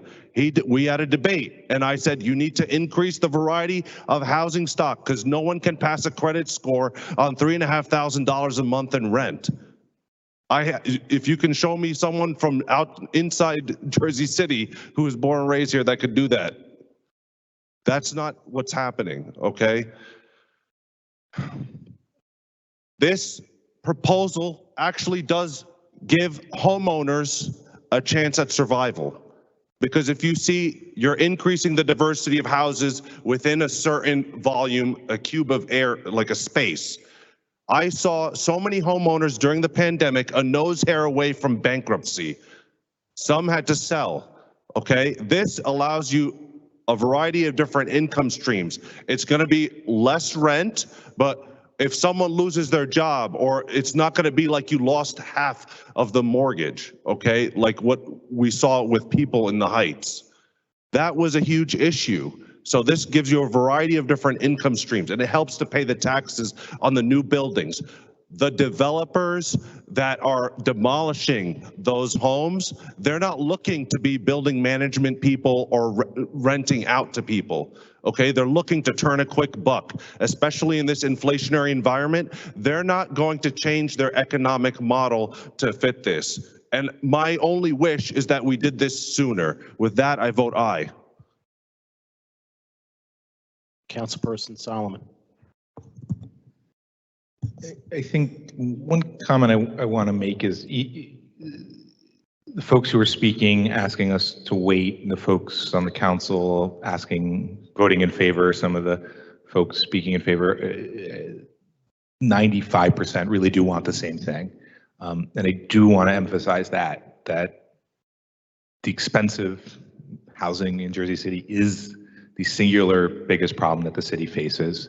It is a crisis, and it is leading to mass displacement, and people are looking for solutions in an imperfect world in which we are subject to housing markets that are out of our control, laws that are out of our control, and looking for solutions. I did want to delay this vote because I think it is deeply complex. We just made amendments today in front of us that, well, I think are the right track, haven't had the chance for the public to fully consider. And I do believe when an ordinance is subjected to public scrutiny, you oftentimes find good, reasonable suggestions to make it better. And I do believe the best intentions were to make this public, but it was clear from my conversations that lots of good people with good intentions for the community only learned about it in the last week, the last couple of days. And given how complex it is, given that I as a councilman had to take a very long time to study it, to understand its implications, to know that it's not just applies to R1, it applies to every residential zone in the city, and understand how that would impact all of my different redevelopment areas and historic zones in my ward, that complexity merited more conversation. But the council didn't agree, so I'm faced with a up or down vote, yes or no. And ultimately, because affordable housing is the most important issue for the city, I'm going to vote yes. I have some concerns. I have concerns about its implementation. I will work with Councilwoman Prince Airy, everyone on the council planning to make sure that as it moves forward, we get the details right. But the core idea of keeping the building the exact same size, but diversifying the types of homes in the building and using that to gain more money in the Affordable Housing Trust Fund and more affordable homes, that core idea is a good idea. Now we have to make sure we get it right, that there can't be unintended consequences, and that's why the delay I think should have happened. But given that it didn't, given that we on this council are faced with an up or down choice, I think we have to choose to use every tool in our toolbox to build more affordable homes, see if it works, and subject it to as much scrutiny as possible moving forward. So with that, I vote aye. Councilperson Gilmore. Goodness gracious. I hear all the arguments. I just know what I see in my ward, and I know how, developers have essentially taken advantage of the way things are in Jersey City. I'm looking at, even though it's the same structure, the same density and everything, I'm looking at kicking out 2 families that was residing in this house, making way for 1-bedrooms, and even when it triggers, it's a 3-bedroom, but nonetheless, you're losing that family cohesion within an R1 zone. And just the thought of people not being able to participate and voice their opinions on where they live at, just the thought of the process not being as transparent as it can be. I have to vote no 2 times on this, because at some time we have to look in the mirror and say, the people in Jersey City matters, not every 4 years, every single day. So I vote no twice. Councilperson DeGise. I thank Tanya and the planning department again for everything, Councilman Prince-Array for everything that they put in. And I understand and received a lot of the concerns over the weekend, despite this going for first read back in the summer. And obviously need to work on all communication on all sides. Many of those concerns were valid and should be addressed, but some, I believe, were just misinterpretations. And I hope Tanya was able to clarify some of that tonight, and we will continue to do that. But I do believe that we are addressing a lot of what the residents are asking for, you know, limiting high rises, the mass construction of high rises, the IZO in support of affordable housing, the, you know, big demoing to stop that. And this brings more diverse options of affordability in every ward. We don't have to wait till mass construction happens in a major development and ask the developer to give us something. And then we have to give something back to them in return in order to get a few studios or 1 bedrooms, a handful. We're actually able to provide a 3-bedroom affordable unit in different wards, in different school districts, near different open spaces and public utilities. And I don't think that we're going to understand the worst case scenarios. We're not going to understand how people can abuse this system, how people could take advantage of it until we enact it. And I want to echo what Councilwoman Ridley said about staying close by with these neighborhood organizations, stay close by with us, and offer ways that we need to amend it or look after it, or amend under other ordinances, like the demoing ordinance that was strengthened 3 years ago, in order to make sure that this is planned out and implemented the way it should be and the way that the residents will benefit from. And I understand people are afraid of the speculators and developers, but like other people have said, they're already here. They're already taking advantage of our system. And this puts a lot more power back into homeowners' hands to create affordable housing options for other people, instead of having to have an IZO that you have to have a certain amount of, you know, units and they can fall in below that threshold. I support it and I'm going to vote yes. Councilperson Rivera.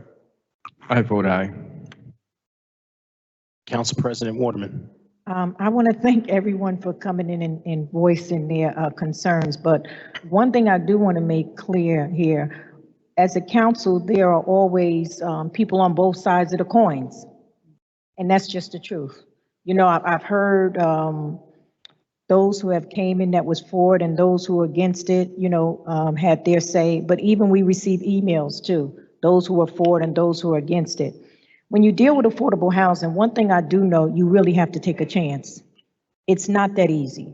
There is not enough supply when it comes to housing. We're having this problem throughout the whole country. There is a crisis.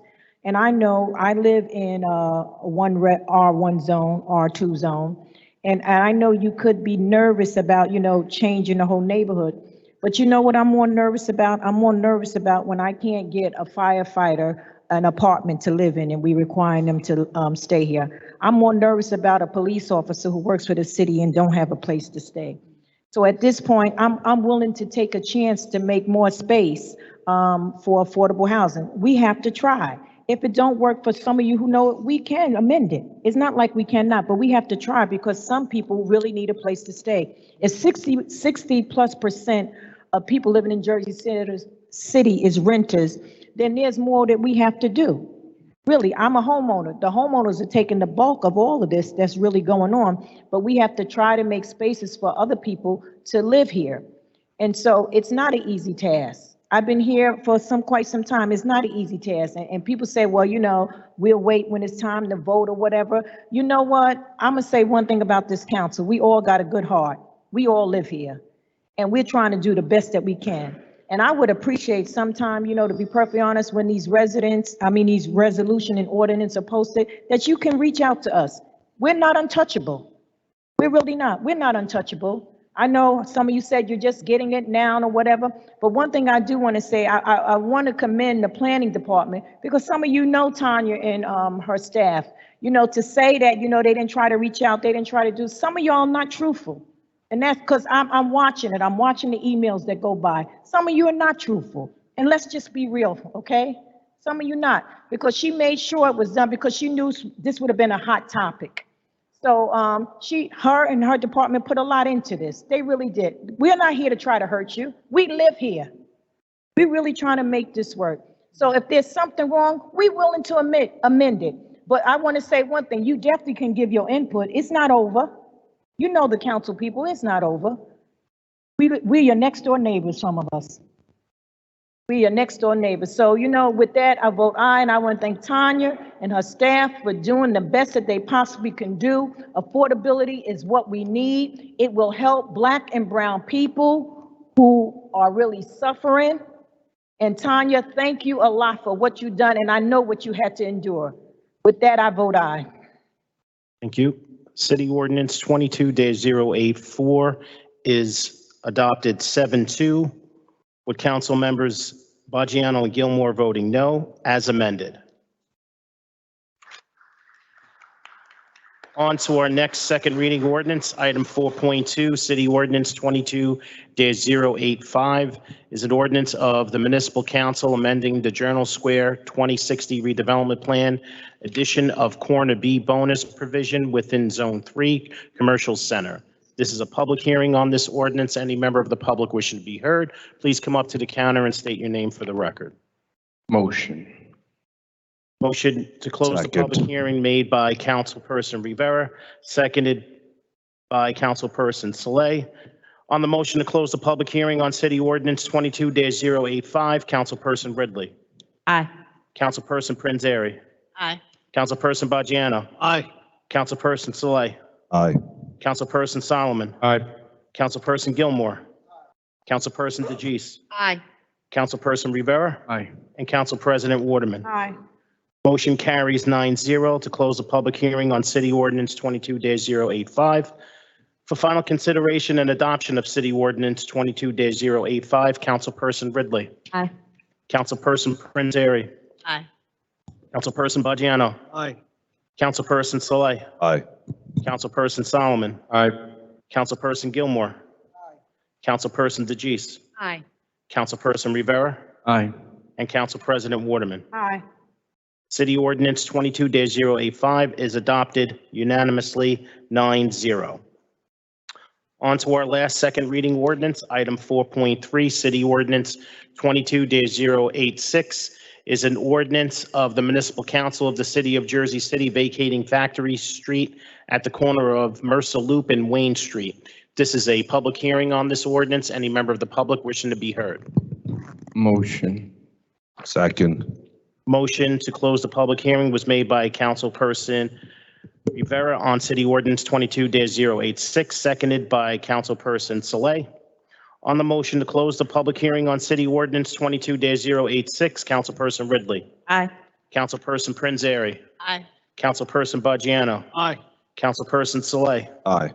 Councilperson Solomon. Aye. Councilperson Gilmore. Councilperson DeGise. Aye. Councilperson Rivera. Aye. And Council President Waterman. Aye. Motion carries 9-0 to close the public hearing on City Ordinance 22-086. For final consideration and adoption of City Ordinance 22-086, Councilperson Ridley. Aye. Councilperson Prinzary. Aye. Councilperson Baggiano.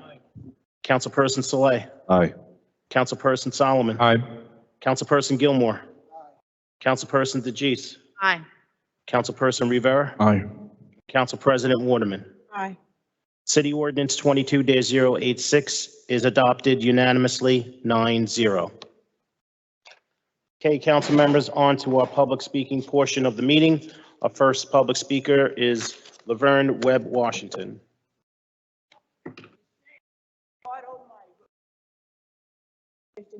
I hope you walk out of the room, because Jersey City, for 50 years, I've been fighting for affordable housing. I did 2 projects with affordable housing. People call my phone like I live in Jersey City and work for the city council because they don't have nowhere to live. They can't afford to live in this city no more. It's a disgrace what just went on in here and talking about we don't need affordable housing. We need it all over this city. We allowed them to cut down Curry Woods, Lafayette Projects, all these places where people live affordable, they don't have nowhere to live no more. The stuff that they put back there ain't half the units. Montgomery Gardens. We're getting ready to tear down 16th Street projects right down here now. Where do we want people to go and live? I did 2 buildings, the Webb Apartments and the Fred Martin Apartments. Then people thanked me. I didn't make no money off doing them buildings, but you know what? I sleep good at night knowing that 80 people in this city got somewhere to live that's affordable. I had a woman that come to me, work for this city in the medical, up there with Stacy.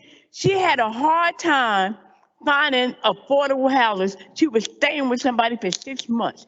I helped her get in over here behind Lafayette Park with Woodlock Mills. It's a disgrace what's going on in the city that people can come here. They're not going to lose their homes with affordable housing. I fought for 30, 40 years. When McCann was mayor in this city, Bobby Jackson was sitting where this woman sitting right now, our council president. We fought for affordable housing. They started tearing down apartment buildings on Bergen Avenue, where Ward B is now the council person. On that right side of the street, there's a lot there to this day.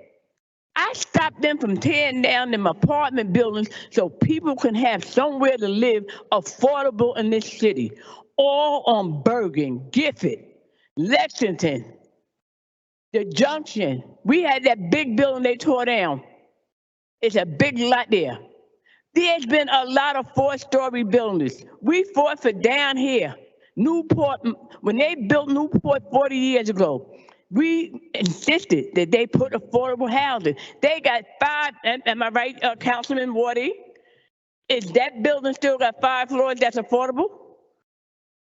Down here on the waterfront. Yes. So why we can't have these developers put people in these buildings and make them keep them in these buildings? Building 40 years ago. I have a lady friend living there. She's still there, right down here. Make these developers put these people, don't let them give their money somewhere else. Thank you. Next speaker, 5.2, Rosalie Narcia. Rosalie? Not here. Speaker 5.3, Nick Zorowski. Nick? Not here, Nick. Next, 5.4, Alexander Brumhall. Alexander. Next, 5.5, Robert Knapp. Thank you. 5.6, Michael Ehrman.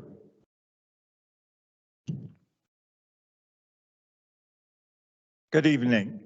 I'm Michael Ehrman. I'm representing the Journal Square Community Association tonight.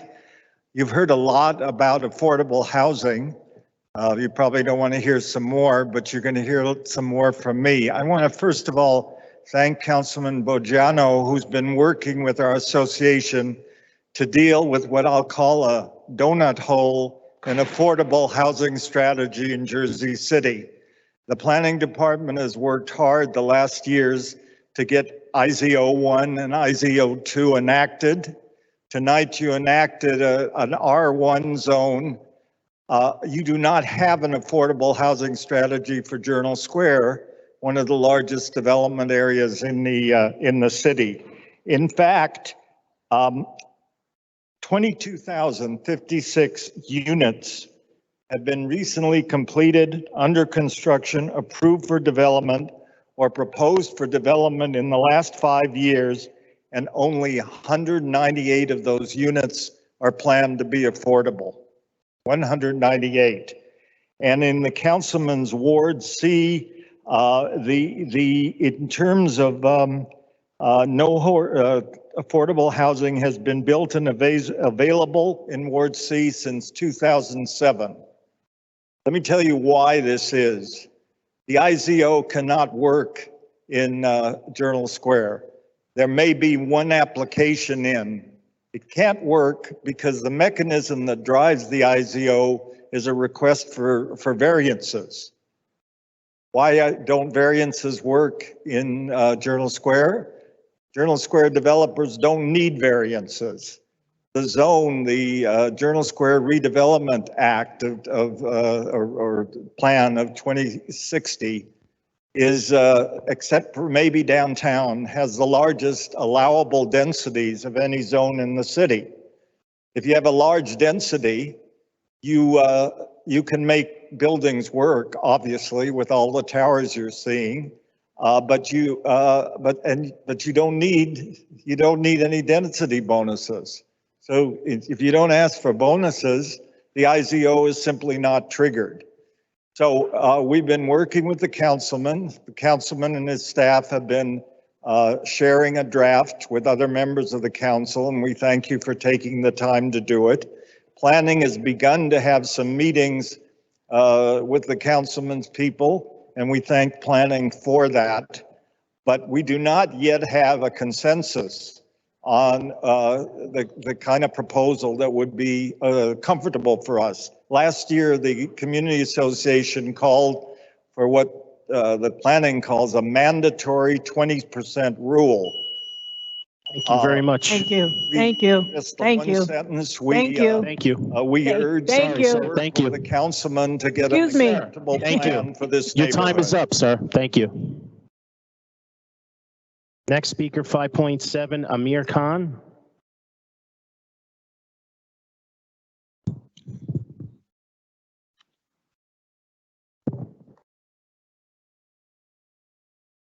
Good evening. My name is Amir Khan. Thank you, Council, for taking the time to hear my request. I wish I could start off by saying that I'm a proud homeowner in Jersey City, but I can't say something I don't feel. After living in Jersey City for many years, my partner and I thought it was a wonderful place for us to buy our first home, so we did, in the Heights on Leonard Street last year during the pandemic. But in fact, we were wrong, and looking back at this decision, it was a mistake that cannot easily be reversed without us taking a big financial loss by selling our home. My issue is twofold. Number one, there seems to be a growing sense of homelessness on the corner of Central Avenue and Patterson Plank Road.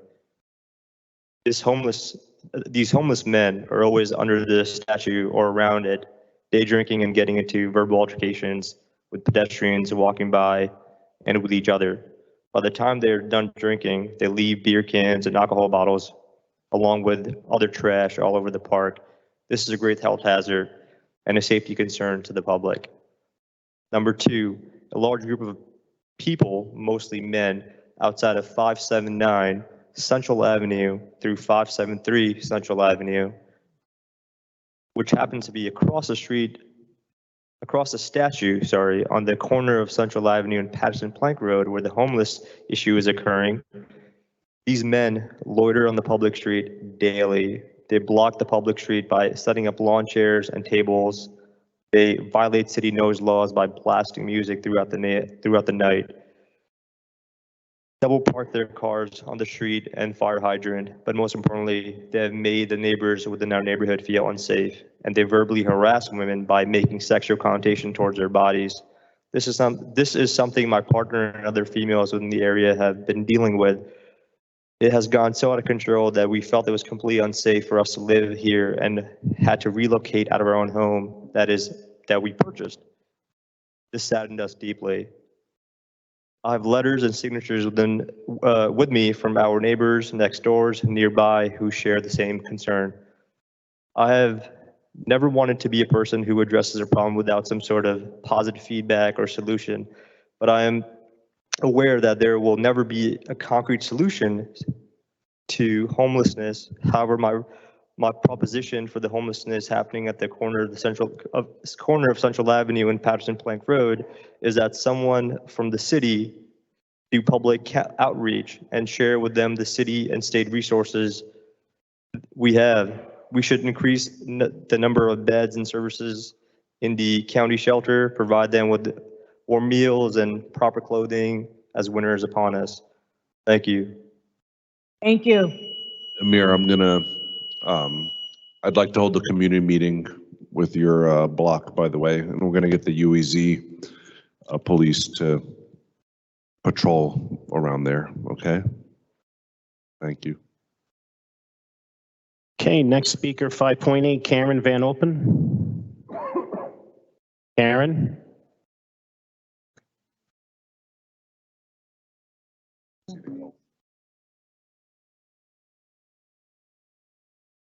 Good evening. Evening.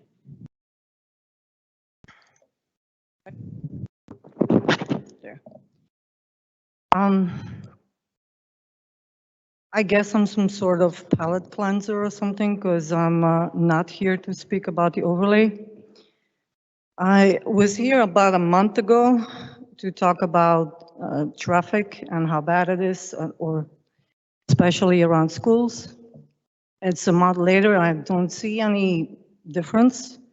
Neither do any of the people that go to other schools. I talked to people in PS 26, MS4, PS 3, 25, 33, Dickinson. Everybody is pretty much saying the same thing. It's difficult to cross for pedestrians. It's impossible to go, by bike for the smaller kids, even the older ones. And so I would like to see, like in a month, have you even thought of this? I know you're busy and all, but I'm guessing you see traffic every day. What I would like to know is how many traffic guards are there now? How many do we have missing? Is there a list? Are you aware of this list? Where can I get this list? If you don't know how to reach me, I'm going to be sitting right there. I can give you my email address. I hope I don't have to Oprah that thing because I keep hearing that's what I should do. But I feel that's stupid because somebody has that list, right? I mean, it shouldn't have to go through such great length. Another thing, I spoke to the crossing guard to see like, hey, how is it? Do you see any difference? Have you seen anybody come and help you out here? She said no.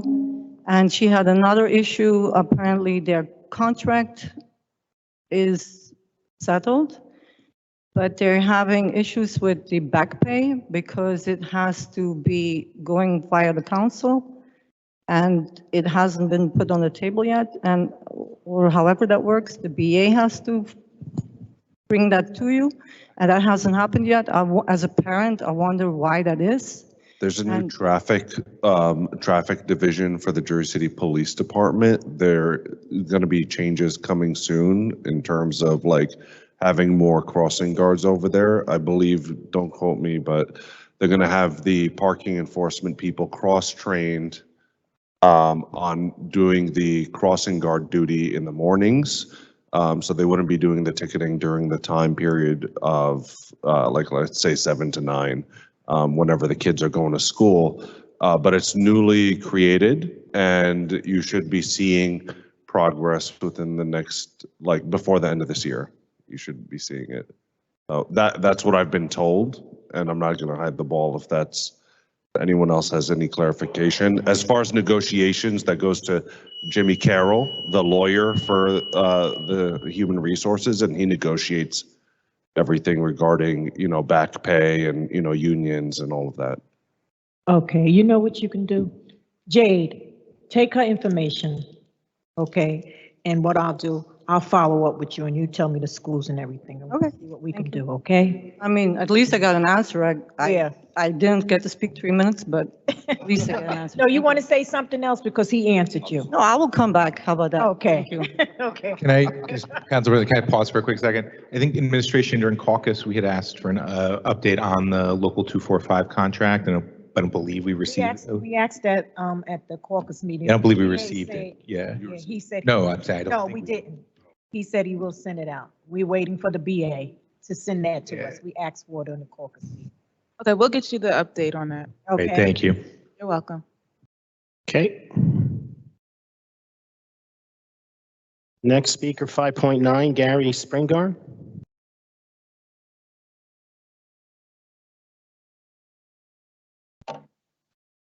Hello, good evening, Council.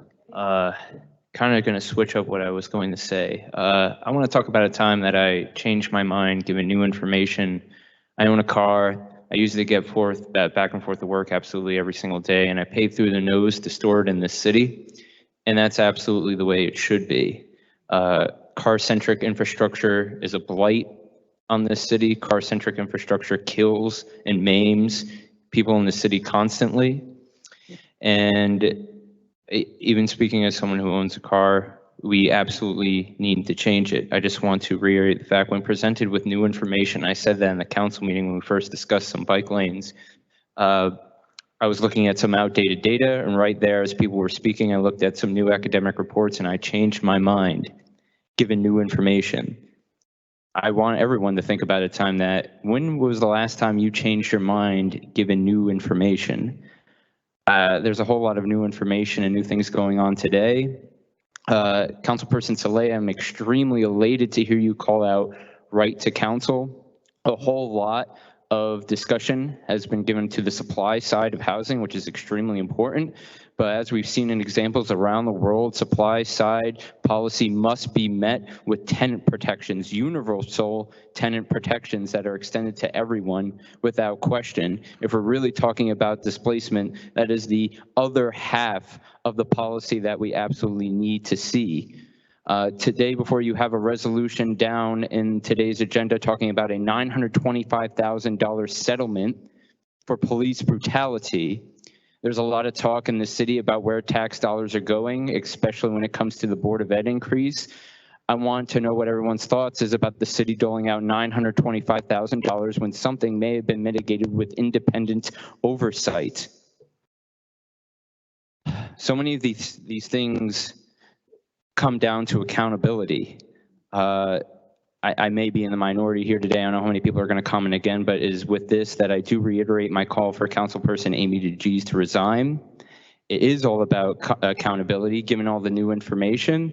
That's the public should not be on the hook for a public salary while you are asserting your right in the legal process, but we should be on the hook for that. Council President Joyce Waterman, I saw your appearance on a recent video from JC Make It Better, made a lot of comments concerning how we need to hold people accountable on the Board of Ed and also state lawmakers or state budget. That is fine. I just ask that you extend this philosophy on accountability to the person sitting right next to you. You're not saying let's play it out in the courts when it comes to education dollars, and there has been a whole lot of lawsuits back and forth. I fail to see why this issue deserves different treatment. Thank you. Thank you, Gary. Thank you. Next, Patricia Waiters, 5.10. Patricia, not here. Kevin Bing, 5.11. Kevin Bing. 5.12. Emmanuel Morgan. Manuel. 5.13, Norris Raymaker.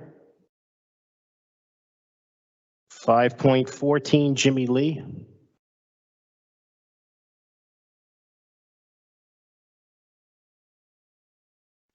Good evening again, Council. Yeah, so I just want to start off by saying that there's a quote from Shakespeare, out damn spot. That spot is still there. It has not changed. The hit and run remains the same. It is a dishonor to the council, it is a dishonor to the city. And we have to do better than that. It's a simple standard, and nothing has changed here. And it's important because my other comments are all about the safety of our streets, right? And so I'll talk about some of those, but while we're deciding on these, we still have a council person that has committed a heinous traffic violation and is deciding on these matters. So the first thing I want to highlight is, I know Councilperson Saleh and Solomon, you all have looked at the Cole Street underpass and you very much want it to be remediated and made better. I don't know if the others have been down there in a while, but you know, it's constantly dripping, there's no lighting. The sidewalks they're just like rocks glued together, and the curb is, I was trying to look at how high the curb was. It's like a foot high, and yet every single day, parents are going back and forth trying to go through to get to school, to get to businesses. There's a community petition out there that has, in less than a week, there's 400 signatures. A lot of people live there. This is a really important thing that we should do. I thank all of the council for your opposition to the widening of the turnpike. This is something that we can do to remediate the harms of divided communities right now, today. Let's prioritize that as a city. The other two items I want to speak about are the changes to Newark and Marin to allow for continuous protected bike lanes. Without that continuity, a lot of people will not feel that it's safe to bike. We know that these lanes also improve the safety of the street for all road users, everybody. Person in a wheelchair, person driving, person walking. It helps people cross the street.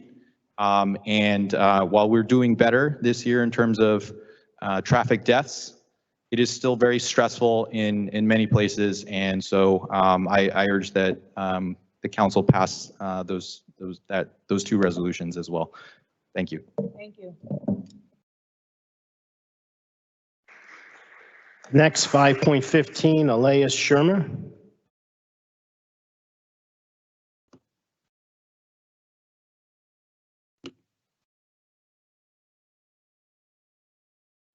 Good evening, council members. My name is Ayla Shermer. I'm a resident of Ward E and the president of Bike JC. I want to voice my full support and Bike JC's full support for first reading agenda items 3.1 and 3.2. These items are regarding parking modifications on Marin Boulevard near the Hoboken border, as well as on Newark Avenue between 5th and Brunswick Streets. Since its inception, Bike JC has been fighting for a protected and connected bike lane network that stretches through all 6 wards of Jersey City. Proposed minor changes on the agenda this evening will pave the way for critical connections in our city's growing protected bike lane network. As someone who does not own a vehicle and is constantly biking through all neighborhoods of Jersey City, I cannot overstate how much of a game changer the protected bike lane on Newark Avenue has been. I feel infinitely safer when cycling between downtown and Journal Square or the Heights. However, when coming down the Newark Avenue hill, the bike lane abruptly ends, providing no safe connection to other protected bike lanes in the city's network. Extending the bike lane a few more blocks will allow cyclists to continue their journeys safely. The ordinance put forward this evening is a crucial step towards this end goal. Similarly, the proposed changes on Marin Boulevard will provide a long overdue safe connection between Jersey City and neighboring Hoboken. As someone who used to work in Hoboken and bikes this route frequently, I can say from personal experience that this link between our neighboring cities is much needed. And I know I'm not alone in saying this. One quick glance at city bike data clearly shows that large numbers of people cycle between Jersey City and Hoboken daily. They deserve to do so safely, and these parking modifications lay the groundwork for a highly desired connection between our city's 2 bike lane networks. I thank the council for your support of these 2 important agenda items. Thank you. Thank you. Next, 5.16, Colin Derives.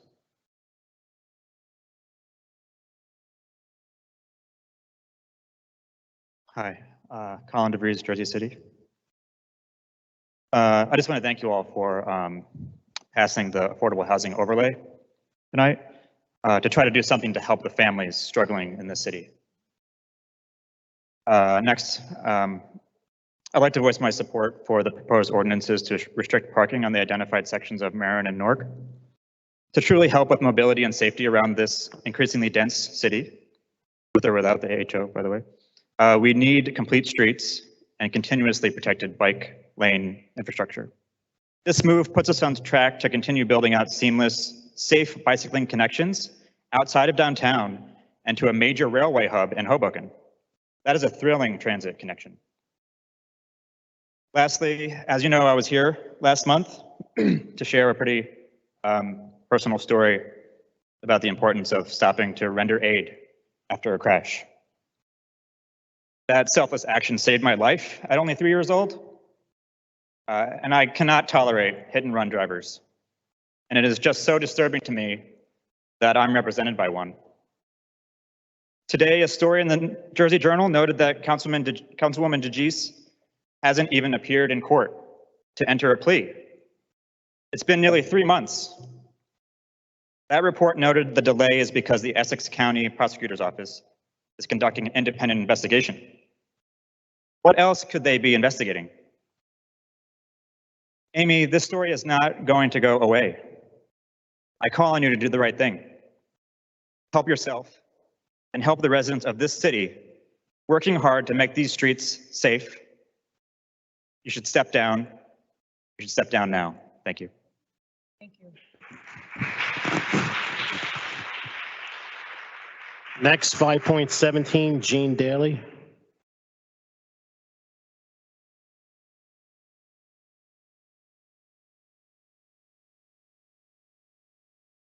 Oh, good evening. Daly here. Something's really hit me a couple minutes ago. Well, actually, no, more than a couple minutes ago, when Ms. Waterman, you were speaking about after the ordinance was passed, and you said a lot of things specifically about the planning board and how they reached out to people or didn't, or how we didn't know about it. And you said something that people here are not being truthful. Something about the statements that we make not being truthful. And I'll tell you something, I take great pain at hearing that statement. So do I, Jean. But the point being is, nobody comes here through the rain and wastes their time coming here not to be truthful. We come here because we care. We are truthful. And to have the council president say that we're not truthful? Disagree with you.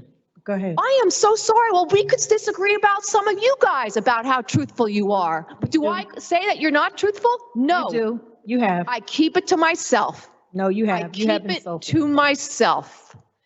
But the point being is, and I got loads on different persons, regardless, and some on video, as a matter of fact, Ms. Waterman. The point being is, it's very offensive to hear that. We are here because we care. We are saying truthful things. And that's why when we asked for this extension delay for 2 weeks, everyone's been doing their part. They've worked on it months and months and months, years and years and years. I get it. So what is 2 more darn weeks? What is it, honestly? If you waited that long, you can't wait another millisecond in the whole length of things to hear from people, and you're calling us, we're not being truthful? I think that's an absolute insult. I will also speak to a couple things I heard at the caucus meeting about the police station on 7th. How are you going to move it all the way to 16th Street? I mean, that's an embarrassment. How in God's name do you put a police precinct on the border of another town?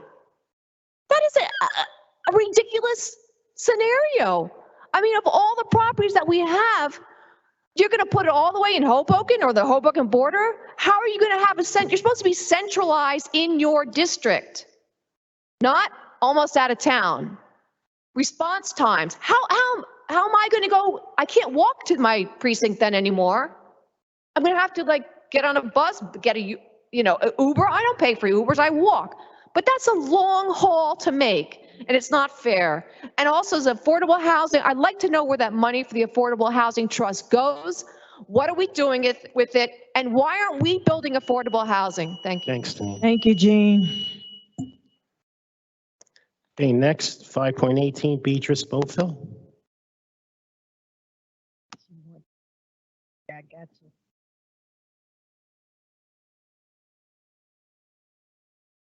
Hello, my name is Beatriz Fofil. I'm a resident of the Heights and a trustee of Bike JC. Thank you for the opportunity to address the council tonight. I'm so thankful for all the work that is being put into the expansion improvement of infrastructure for those of us traveling by bicycles, scooters, unicycles, etc., especially protected bike lanes in the city. I'm in support of Ordinance 2287 and 2288 and urge you to vote for these ordinances. I look forward to Hoboken and Jersey City being connected through Marin Boulevard and for Newark Avenue protected bike lane to connect to Brunswick Avenue. It's really satisfying to enter the Newark bike lane from the more chaotic ride on Palisade Avenue and feel a relief of tension once you're in that lane. Extending this to Brunswick, which then conducts you to the bike lane on Columbus, will be a regularly traveled route by many. I look forward to seeing more and more individuals finding the freedom and joy of active transportation with this increased safety through planning and infrastructure.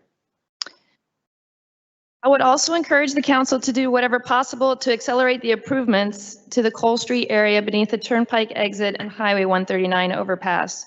We were off to a great start with the beautification that began with our first annual Mural Arts Festival. Let's continue to activate and improve this space. I would add that this evening we rode on the bike lanes, the protected bike lanes there, and they end abruptly like the Newark Avenue ones. It was raining, there was a lot of traffic, it was a little bit frightening. So hopefully these will get completed and connected to 10th Street where a bike lane begins again. It's just 4 blocks, we can do this. I personally want to thank Mayor Fulop for sending a letter of support to the county asking for a protected multi-use cycle path along Manhattan Avenue and 14th Street Viaduct. Mayor Stack has also sent a letter of support, and I'm very hopeful that Mayor Bala will too. If anyone here knows Mayor Bala and could put in a good word, I would greatly appreciate it. My last comment relates to the July 19 hit and run. I did a brief search on the Jersey City Code of Ethics to look for some guidance on how to think about this situation, and sadly, I didn't find one. We need to focus on the important issues at hand and not be distracted by the unrest this incident has created. If the council person is not asked by Mayor Fulop and the other board members who have remained silent to resign, perhaps a suspension without pay would be a fair solution until the matter is resolved in court. I did find a conduct of public officials and public employees code of ethics for Richland, Washington. Came up with the search along with an article. Mr. Councilman Solomon was trying to do something with the Board of Ethics, I think here. I'm newer to the area, so I'm still learning all the interesting politics.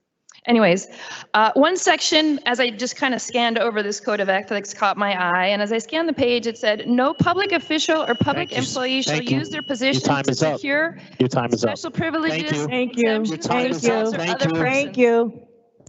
If it happened to anybody else, it would have turned out 5.19. differently. Javier Judas.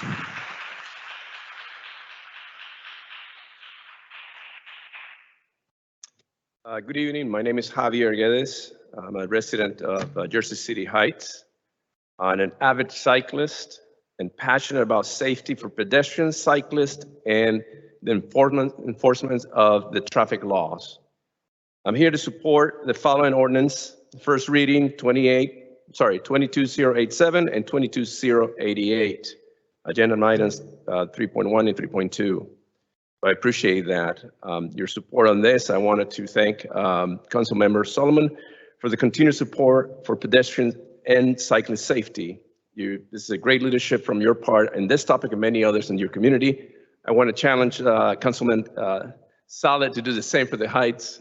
I know you have looking at the matter, but it will be great to have a total network of bike protected lanes. That'll be great.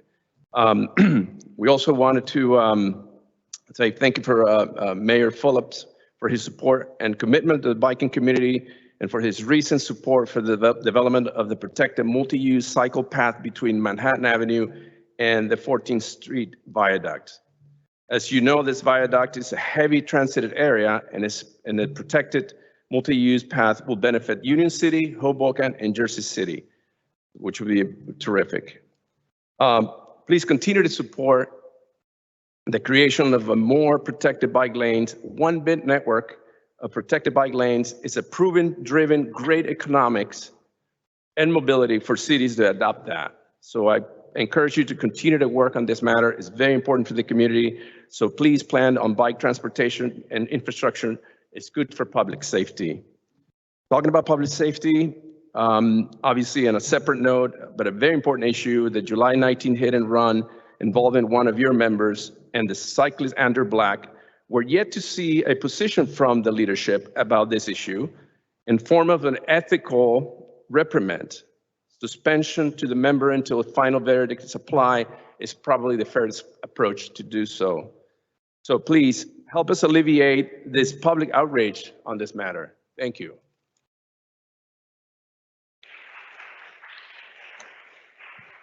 .20, Sarah Russell. Sarah?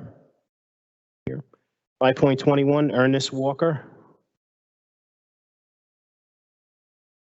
5.22, Ryan Williams.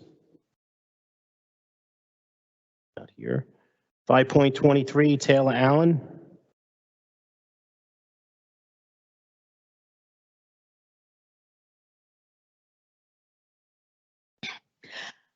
Good evening, members of City Council. My name is Taylor Allen, and I'm a Jersey City first responder stationed in the heart of Greenville.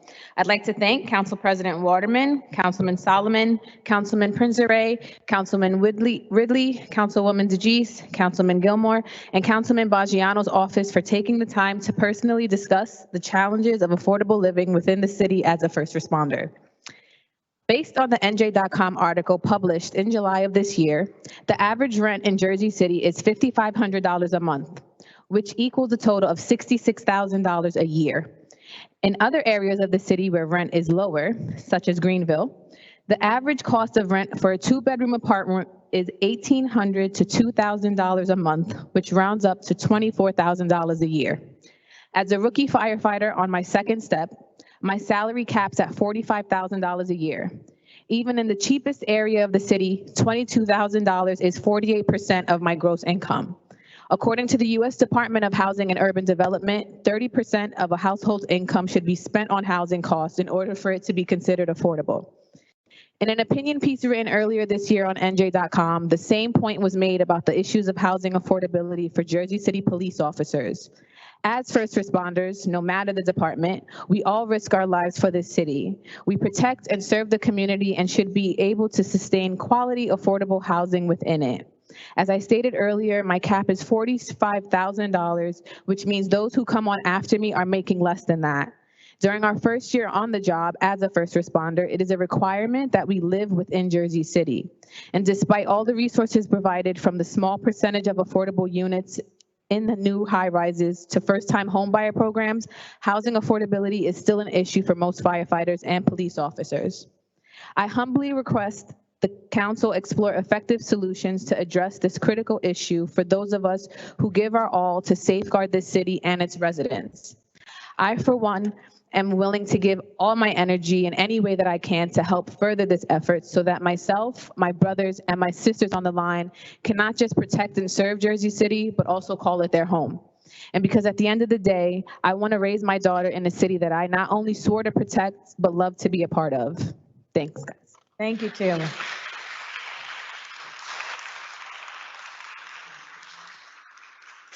Next, 5.24, Derek Conklin. Derek, not here. 5.25, Laura Moss. 5.26, Caroline Katz Mount. 5.27, Laura Lithgow.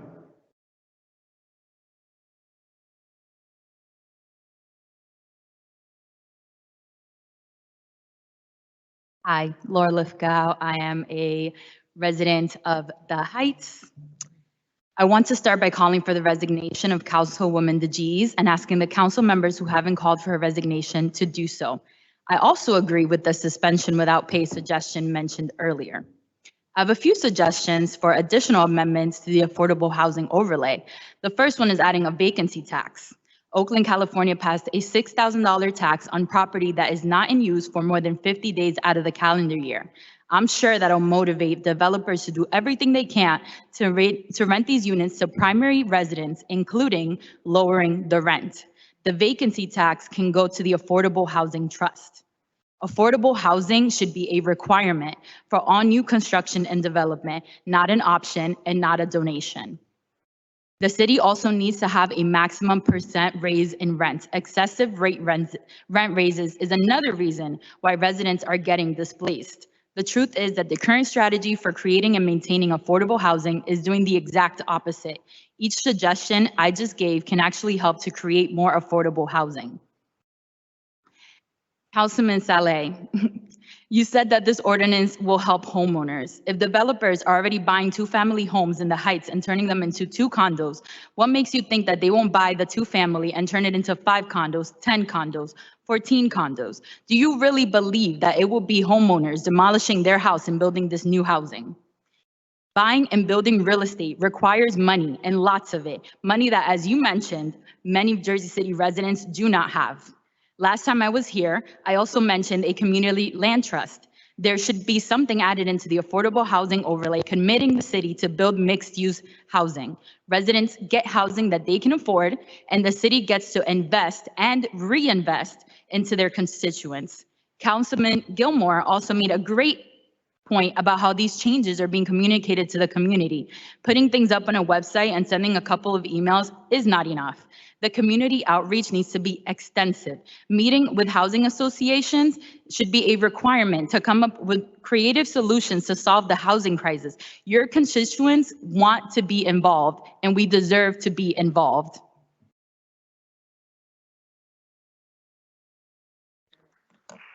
.28, Cynthia Hedejanus. There was a meeting in the Heights, actually, and there was 2 walking tours in the Heights. I mean, and as far as the units go, like, the smaller the unit, the less expensive it's going to be. Like, no one can afford those 3-bedroom, 2-bathroom, $749,000, $800,000, $850,000 condos that are being built right now. So at least having a diversity of housing so that people can afford them, or at least get a starter unit or a starter home. That was the vision behind this, but. Okay. No back All right, and forth. you can meet with him on his I would love side. to meet with you. Jim- I would love to meet with you. My counsel aide is, Laura, he'll meet with you, let don't me worry. get your Okay? information. I'll be back. Okay. Next, 5.29, Carol McNichol. Carol's not here. Okay. 5.30, Matt Brewery.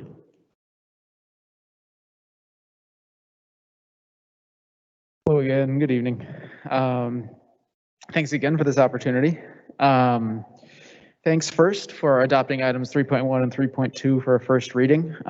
Those items are essential to a build out of the protected bike network, as you've heard. And for the second reading, I hope I'll be back to say thank you again. If you all want something to come out and oppose, there is a rally against the turnpike widening on November 12th at Mary Benson Park at noon. If you haven't gotten an invite already, you will get one. Anyone in this room is welcome and encouraged to come. There will be a bike ride before to take a tour of that magnificent highway. The widening of this turnpike will add lanes all through the route in Jersey City, adding pollution, adding traffic, even when there are ready alternatives. So please come out and express your opposition. And last, I wonder how long it takes to get a court date for hitting someone with your car and leaving the scene. It seems like it takes a while. Councilwoman DeGeez, you should have resigned months ago, and you should resign now. That's all. Thank you very much.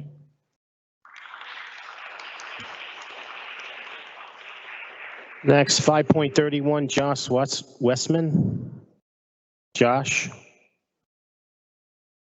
Next, 5.32, Adam Cohen. Adam.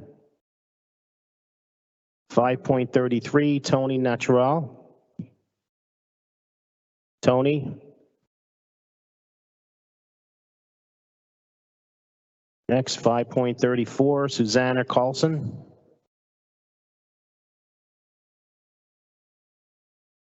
Next, 5.35, Alexander. Oh, that's where? Where?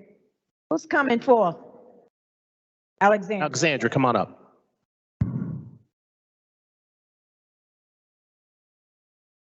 Good evening, council members. Good evening. My name is Alexandra Fajardo. I have worked for public safety communications for almost 7 years now. Okay. I'm here today merely to open the eyes of the council, the citizens, and other public safety employees about the possible privatization of the 911 Communication Center by IXP. Although Resolution 22-725 and Agenda 10.10 does not specifically mention the privatization of Jersey City 911, the company's primary service is to assess dispatch centers. On the other hand, they also provide private 911 services to attempt to save the city money. A brief Google search will show an article by newstimes.com. In 2018, within 18 months of IXP taking over Danbury, Connecticut 911, 400 complaints by police officers were brought up against the company. An officer, Joe Pooler, was being brutally attacked in Danbury and reached out to dispatch for help. The dispatchers proceeded to assign Pooler to respond to his own assault. They also had location issues due to the lack of knowledge of the city. So now let me ask, would anyone in this room want to call 911 if they needed help, knowing what I just said?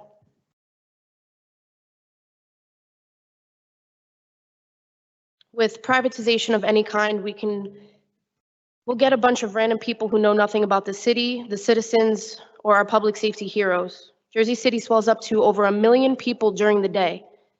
Call takers answer over 500,000 calls per year. And IXP handles 7 sites, 184 jurisdictions, and handles 1,941 calls per day, according to their website. That brings in approximately 708,000 calls a year total for 7 different sites. And that is just 200 more than one site in Jersey City. As far as public safety dispatchers, we are severely overworked and underpaid compared to other jurisdictions. We cannot afford to live in the city that we serve. The city wants citizens to be protected, but what about the protection for workers? Salary increases have been given out all throughout the city, yet our dispatch salaries have remained stagnant. The city calls for civil service tests, but will not call for senior public safety telecommunicators nor promote acting supervisors. While all non-essential workers were at home, we had to come into work under terrible conditions during COVID. Dispatch lost 2 people due to COVID, Gregory Prokopenko and Maria Santiago, God rest their souls. People dedicate their lives to protect these citizens. We are the unseen protectors of this city, the true first responders. Thank you, Alexander. Thank you. Just to let you know that the resolution is being pulled tonight. We're going to table. It's not We're gonna going pull on. it. Withdraw it. And there's a lot of things that have to be corrected in the radio room. And one is we need some people in the public safety to Yes, start correcting things. absolutely. I agree. Thank you so much for your time. Next, Raphael Wakefield, 5.36. Hello, council members. I'm Raphael Wakefield. I live in Ward B. I want to thank you first for passing the affordable housing overlay. I know it's a tough decision, only the beginning of many conversations, but I really appreciate it. I totally support it. I want to speak to Councilperson DeGeese, but obviously she's not here, so I'll be really brief. It's a disgrace what she did. She should resign.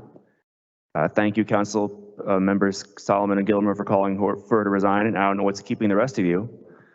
And I just want to note that many of the opponents of the affordable housing overlay commented that perhaps there was not enough participation.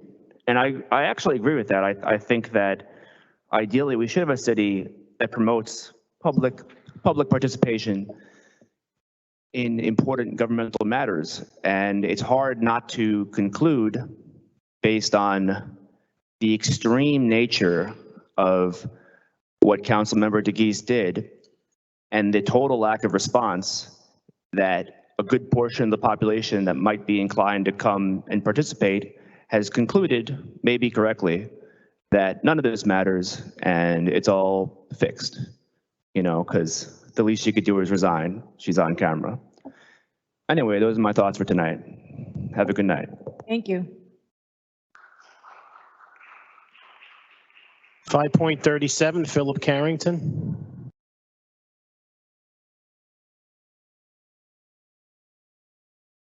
Council President, Madam, members of the City Council, and to the moderator record, Gallagher. My name is Phil Carrington. I'm here to speak on the issue of Article 6.25 on your agenda tonight. It speaks directly of we applied for, particularly me, applied for a permit to have a festival. I got approval and a disapproval. Never heard of that in history. And I'm also requesting that the director of the cultural affair be suspended and the director of public safety, Bill O'Donnell, be also suspended because their action is indeed criminal. After making a proper application or following the procedures to get a permit, I received a permit to have a festival. And then subsequently 2 days later or 4 days later, then I received an email saying that it was not approved. You cannot have an approval and have a permit and then get a disapproval. But if you get a disapproval for anything, you must at least get the basis or the purpose. I didn't get that. And this was for July the 23rd. And I've requested time and time again to ask that the Director of Cultural Affairs be here, but I heard that she cannot come here and speak at that time. I was also here for the caucus meeting, and the issue was not raised. And so they are enforcing your laws. The directors are. And so the question now has to become, what laws or statutes or code of ethics do you have that says a person could be approved and disapproved without a purpose or a reason? And so since they are not answering the question, then it's up to you. You have your attorneys here, you have the city clerk, and all of you here. What laws or statutes do you have that says a person could be approved? Did everything. I mean, I paid my money, I paid the insurance, I paid the bond, all kinds, not only one, not only that, I have the food license, everything for that day on the 13th of July. And then on the 19th of July, I received a rejection. And I've asked over and over, what is the purpose? What is the basis? And so since that they have to answer to you and they don't have to answer to me, then you need to answer the question, because they're working for you. And if you choose not to answer, then you are complicit, or maybe one of you all are behind this. So the question to you tonight is, what is the purpose for having received a permit or license from you? This is not state, by the way. To have a festival and then be rejected without a purpose. Please answer the question. Phil. At least, I know Councilwoman Ridley have reached out to inquire about this as myself as well. So we are inquiring about what transpired, just so you know. Phil, did they deny you by email? They didn't deny me, if I can say that. Yeah. But right. They didn't deny me. They just told me that Bill O'Donnell rejected. I just asked a simple question. What is the basis? Did they do that by email? On the 19th, yes. Can you forward that email to me? Yes. The basis was not included. It just told me that Bill O'Donnell rejected it. You have your you have your bond approval already. Was that this year's? That is correct. This is the one. Again, this is the approval. Can you send me that email tonight? With all due respect, I have a copy was given to you. It is there. You can ask the clerk. The whole letter was given to everyone. Yes, he's right. 6.25, everyone has the copy.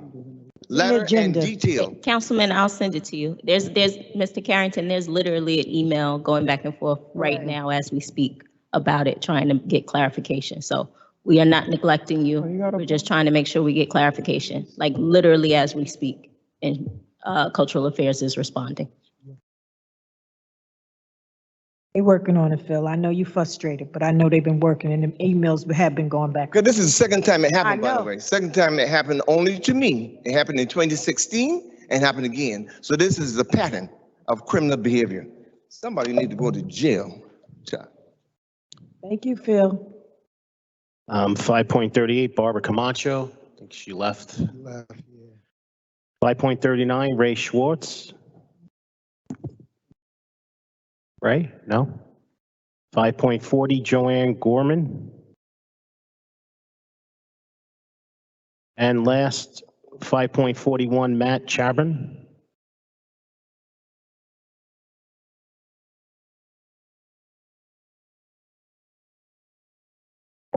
Thank you. I wanted to join many of the speakers tonight in commending you on the first reading of 3.1 and 3.2, and also hearing about the exciting plans for the 14th Street Viaduct. It's really exciting to see the network grow. And I want to call on you to fix a glaring hole in the middle of that network. It's exciting that we're connecting to all of the cities and areas around us, and yet there is a massive hole in the middle of our bike network that runs through the middle of Ward C. And there's just no north-south connections outside of downtown. It's great that downtown has a wonderful bike network.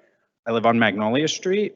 There is no safe way for me to get to the Heights or to Greenville or any other neighborhoods in the city on my bike. It's one fewer car on the road. I bike my kids to school every morning as much as I can. Even just getting onto the Hoboken Avenue lane to get down Soho and into our schools actually in Hoboken is it's a travesty that the state, and I know it's a state road, but they just rebuilt the ramp there, right? And it's super wide, and you could easily take a lane there for bikes, and the political will just isn't there enough, in my opinion. And with that in mind, I would like to actually call on our citywide councilwoman DeGise to step up. Don't step down. You said yourself last meeting that I hope no one here is subject to this amount of trauma. I am not resigning. My commitment is genuine. That is a genuine commitment. I would love to see you stand up and lead on street safety. Prove to this city, this council, this community, to everyone here that you don't want anyone to suffer the trauma that that gentleman did ever again, and that we're going to really show a commitment to Vision Zero, because if we have people on the council who are committing street violence, it's just never going to happen. So let's see a real change here. Let's see that commitment. Let's change things. And really, I'd love all of you to really commit to rethinking our streets in every way possible and really delivering on the vision of Vision Zero. Thank you. Thank you.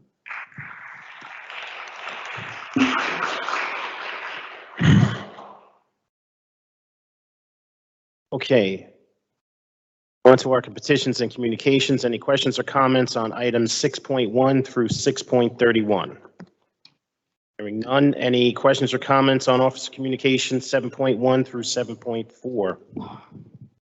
Any questions or comments on Report of Directors 8.1 through 8.4? On to our claims and addendum number 1.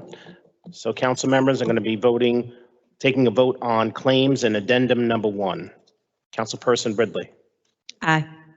Councilperson Prinzary. Aye. Councilperson Baggiano. Councilperson Soleil. Aye. Councilperson Solomon. Aye. Councilperson Gilmore. Aye. Councilperson DeGise. Aye. Councilperson Rivera. Aye. And Council President Waterman. Aye. Claims and addendum number 1 are approved unanimously 9-0.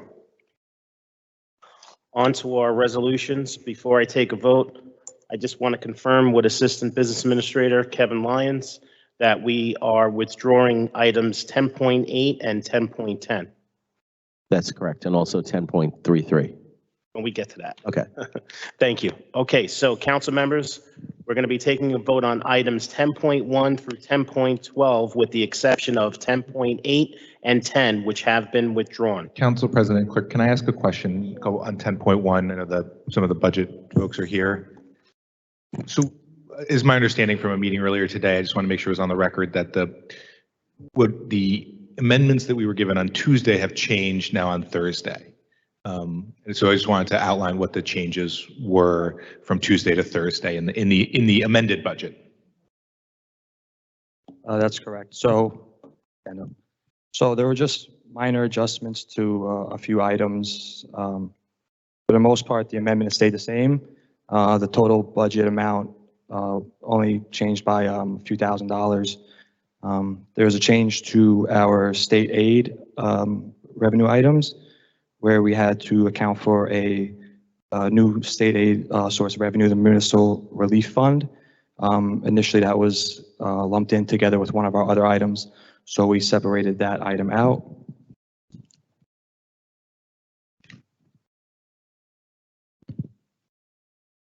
Sorry, it's a long amendment.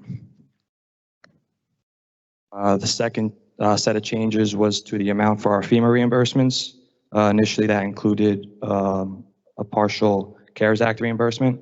So there's now two items within Section G of our revenue, special items of general revenues, FEMA reimbursements and CARES Act reimbursements. So the amount didn't change, it just got separated into two separate line items.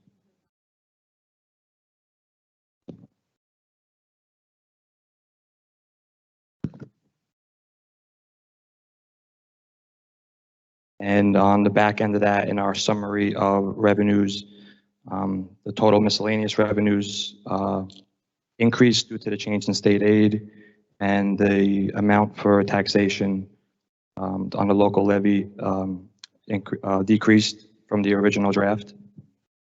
And then on the appropriation side, we included the cash deficit, which I believe I addressed during the caucus hearing and the prior council meeting, which we had to go to the local finance board for.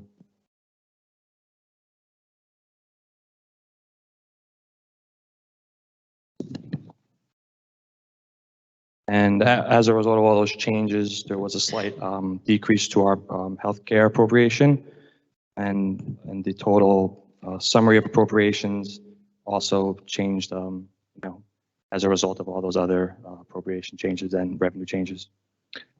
There was one more I wanted to cover, the increase to the reserve for uncollected taxes. Right, sorry. So initially, our reserve for uncollected taxes was calculated assuming we'd have an accelerated tax sale at the end of the year. As of today, we haven't gotten permission to do so considering the timing of the budget adoption. So we had to reduce the percentage used to calculate that appropriation. There is still a possibility we can appeal with the state and have one, but the appropriation isn't going to change at this time. Sure, and I just wanted to follow up on that for the reserve for uncollected taxes. So they were not allowed to do the accelerated tax sale like we normally do because of the late date that the budget is being passed. And this isn't really for you, Kyle, but for the director, but just can you give us a sense of why the budget is, we're approving this in October versus prior years? Would it be earlier?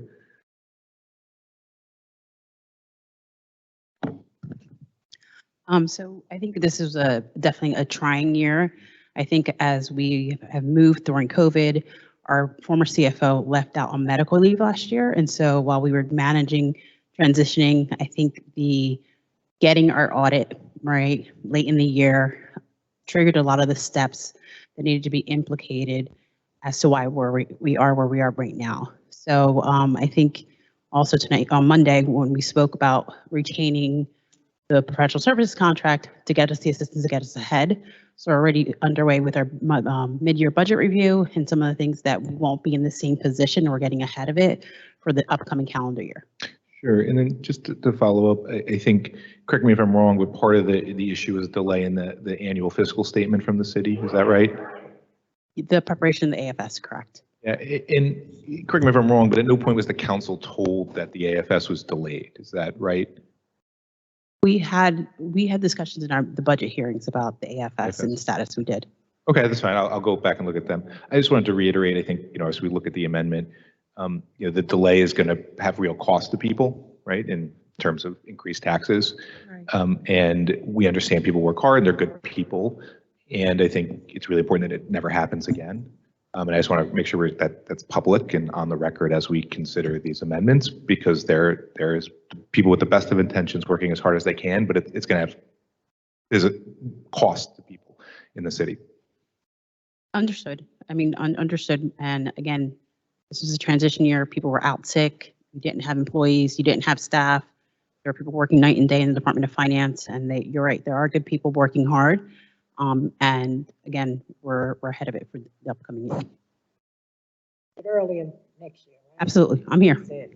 I got appointed this year in April. We're going to get it on time and under budget and manage accordingly.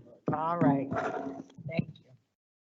Okay, so council members are going to be taking a vote on items 10.1 through 10.12, with the exception of 10.8 and 10.10, which have been withdrawn. Councilperson Ridley. Aye. Councilperson Prinzary. Councilperson Baggiano. Councilperson Saleh. Aye. Councilperson Solomon. I'm going to vote no on 10.1. I'll say more on Tuesday. I've got a chance to review all of the changes, and I understand the deep need to pass it at this point, but there's a number of things in the budget that deeply concern me, which I'll talk more about on Tuesday. I'll vote no on 10.2 and aye on I think all the rest here. So how far are we going, Sean? We're going to 10.12. All right, yeah, aye on all the rest. Thank you. Councilperson Gilmore. Aye. Councilperson DeGise. Aye. Councilperson Rivera. Aye. And Council President Waterman. I'm a vote aye, but I know this was a trying year. We're coming out of COVID. I know we've lost some staff. I know you've been short of staff also. So I believe next year we'll do better. I think that's for a country, period, because we're all coming out now and getting in place. So I definitely vote aye.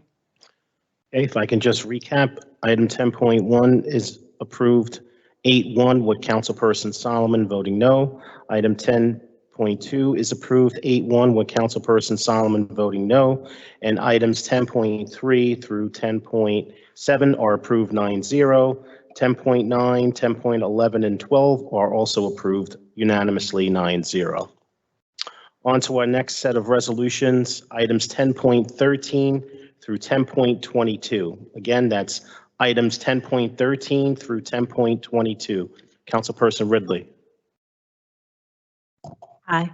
Councilperson Prinzary. Aye. Councilperson Baggiano. Councilperson Saleh. Aye. Councilperson Solomon. I have to abstain on 10.19 and aye on all the rest. 10.19, you said, sir? Correct. Yeah. Thank you. Councilperson Gilmore. Aye on all 13. And your vote on 1013 is no? Thank you. Councilperson DeGise. Aye. Councilperson Rivera. Aye. And Council President Waterman. Aye.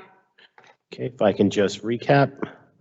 Item 10.13 is approved 8-1 with Councilperson Gilmore voting no. Items 10.14 through 10.18 are approved 9-0. Item 10.19 is approved 8-0-1 with Councilperson Solomon abstaining. And items 20 through 22, 10.20 through 10.22 are approved 9-0 unanimously. Excuse me. Next set of resolutions, we're going from items 10.23 to 10.32. Again, that's 10.23 to 10.32. Councilperson Sean? Ridley. Sean, can I make a motion that 10.32 be pulled? And the reason being, many of the police officers are quite upset about this, and many of the people think it's a joke.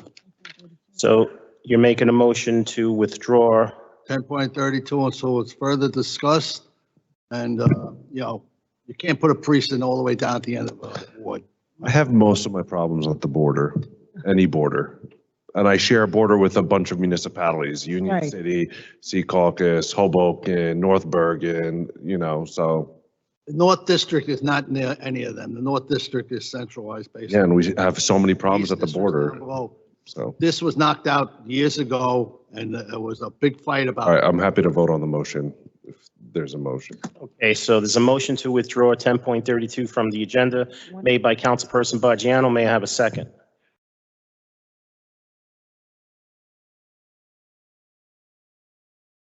No one seconds, motion fails. Oh, that's why the police are so disgusted with everything going on in the city. Come on. So again, on items 10.23 through 10.32, Councilperson Ridley. Aye. Councilperson Prinzary. Aye. Councilperson Bajano. On 10.32, yes on the rest. Councilperson Saleh. Aye. Councilperson Solomon. I understand Councilman Bozziano's concern on 10.32. The 7th District Police Station is in very bad shape, so it's good for us to move forward with the design. I will meet with officers moving forward to make sure that we vet the wait times. This isn't, we are spending some money, but if this ultimately is the wrong decision, it can be reversed. It is not fully committed at this point. However, we knew to need a police station, and I know that the public safety leadership have been working on this for a long time. For that, I vote aye. Councilperson Gilmore. Aye. Councilperson DeGise. Aye. Councilperson Rivera. Aye. And Council President Waterman. Aye. Excuse me, if I can just recap. Items 10.23 through 10.31 are approved unanimously 9-0. Item 10.32 is approved 8-1 with Councilperson Bajano voting no. And for the balance of our resolutions, just to confirm with Assistant Business Administrator Kevin Lyons, 10.33 has been withdrawn, correct? 33. Hello? Yes, There you go. that's correct. Thanks, Kev. So we're going to be taking a vote on items 10.34 through 10.37. Councilperson Ridley. Aye. Councilperson Prinzary. Aye. Councilperson Bajano. Councilperson Saleh. Aye. Councilperson Solomon. Aye. Councilperson Gilmore. Aye on all 34.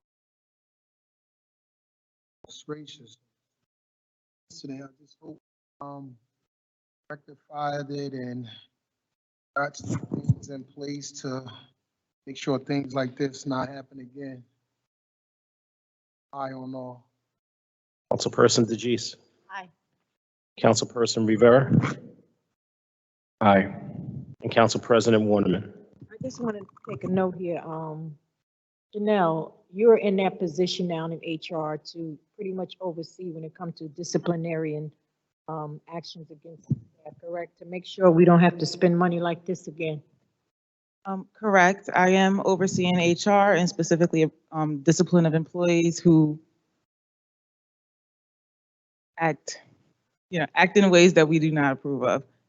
But hopefully we will be able to prevent some lawsuits from occurring by taking immediate action to discipline when necessary.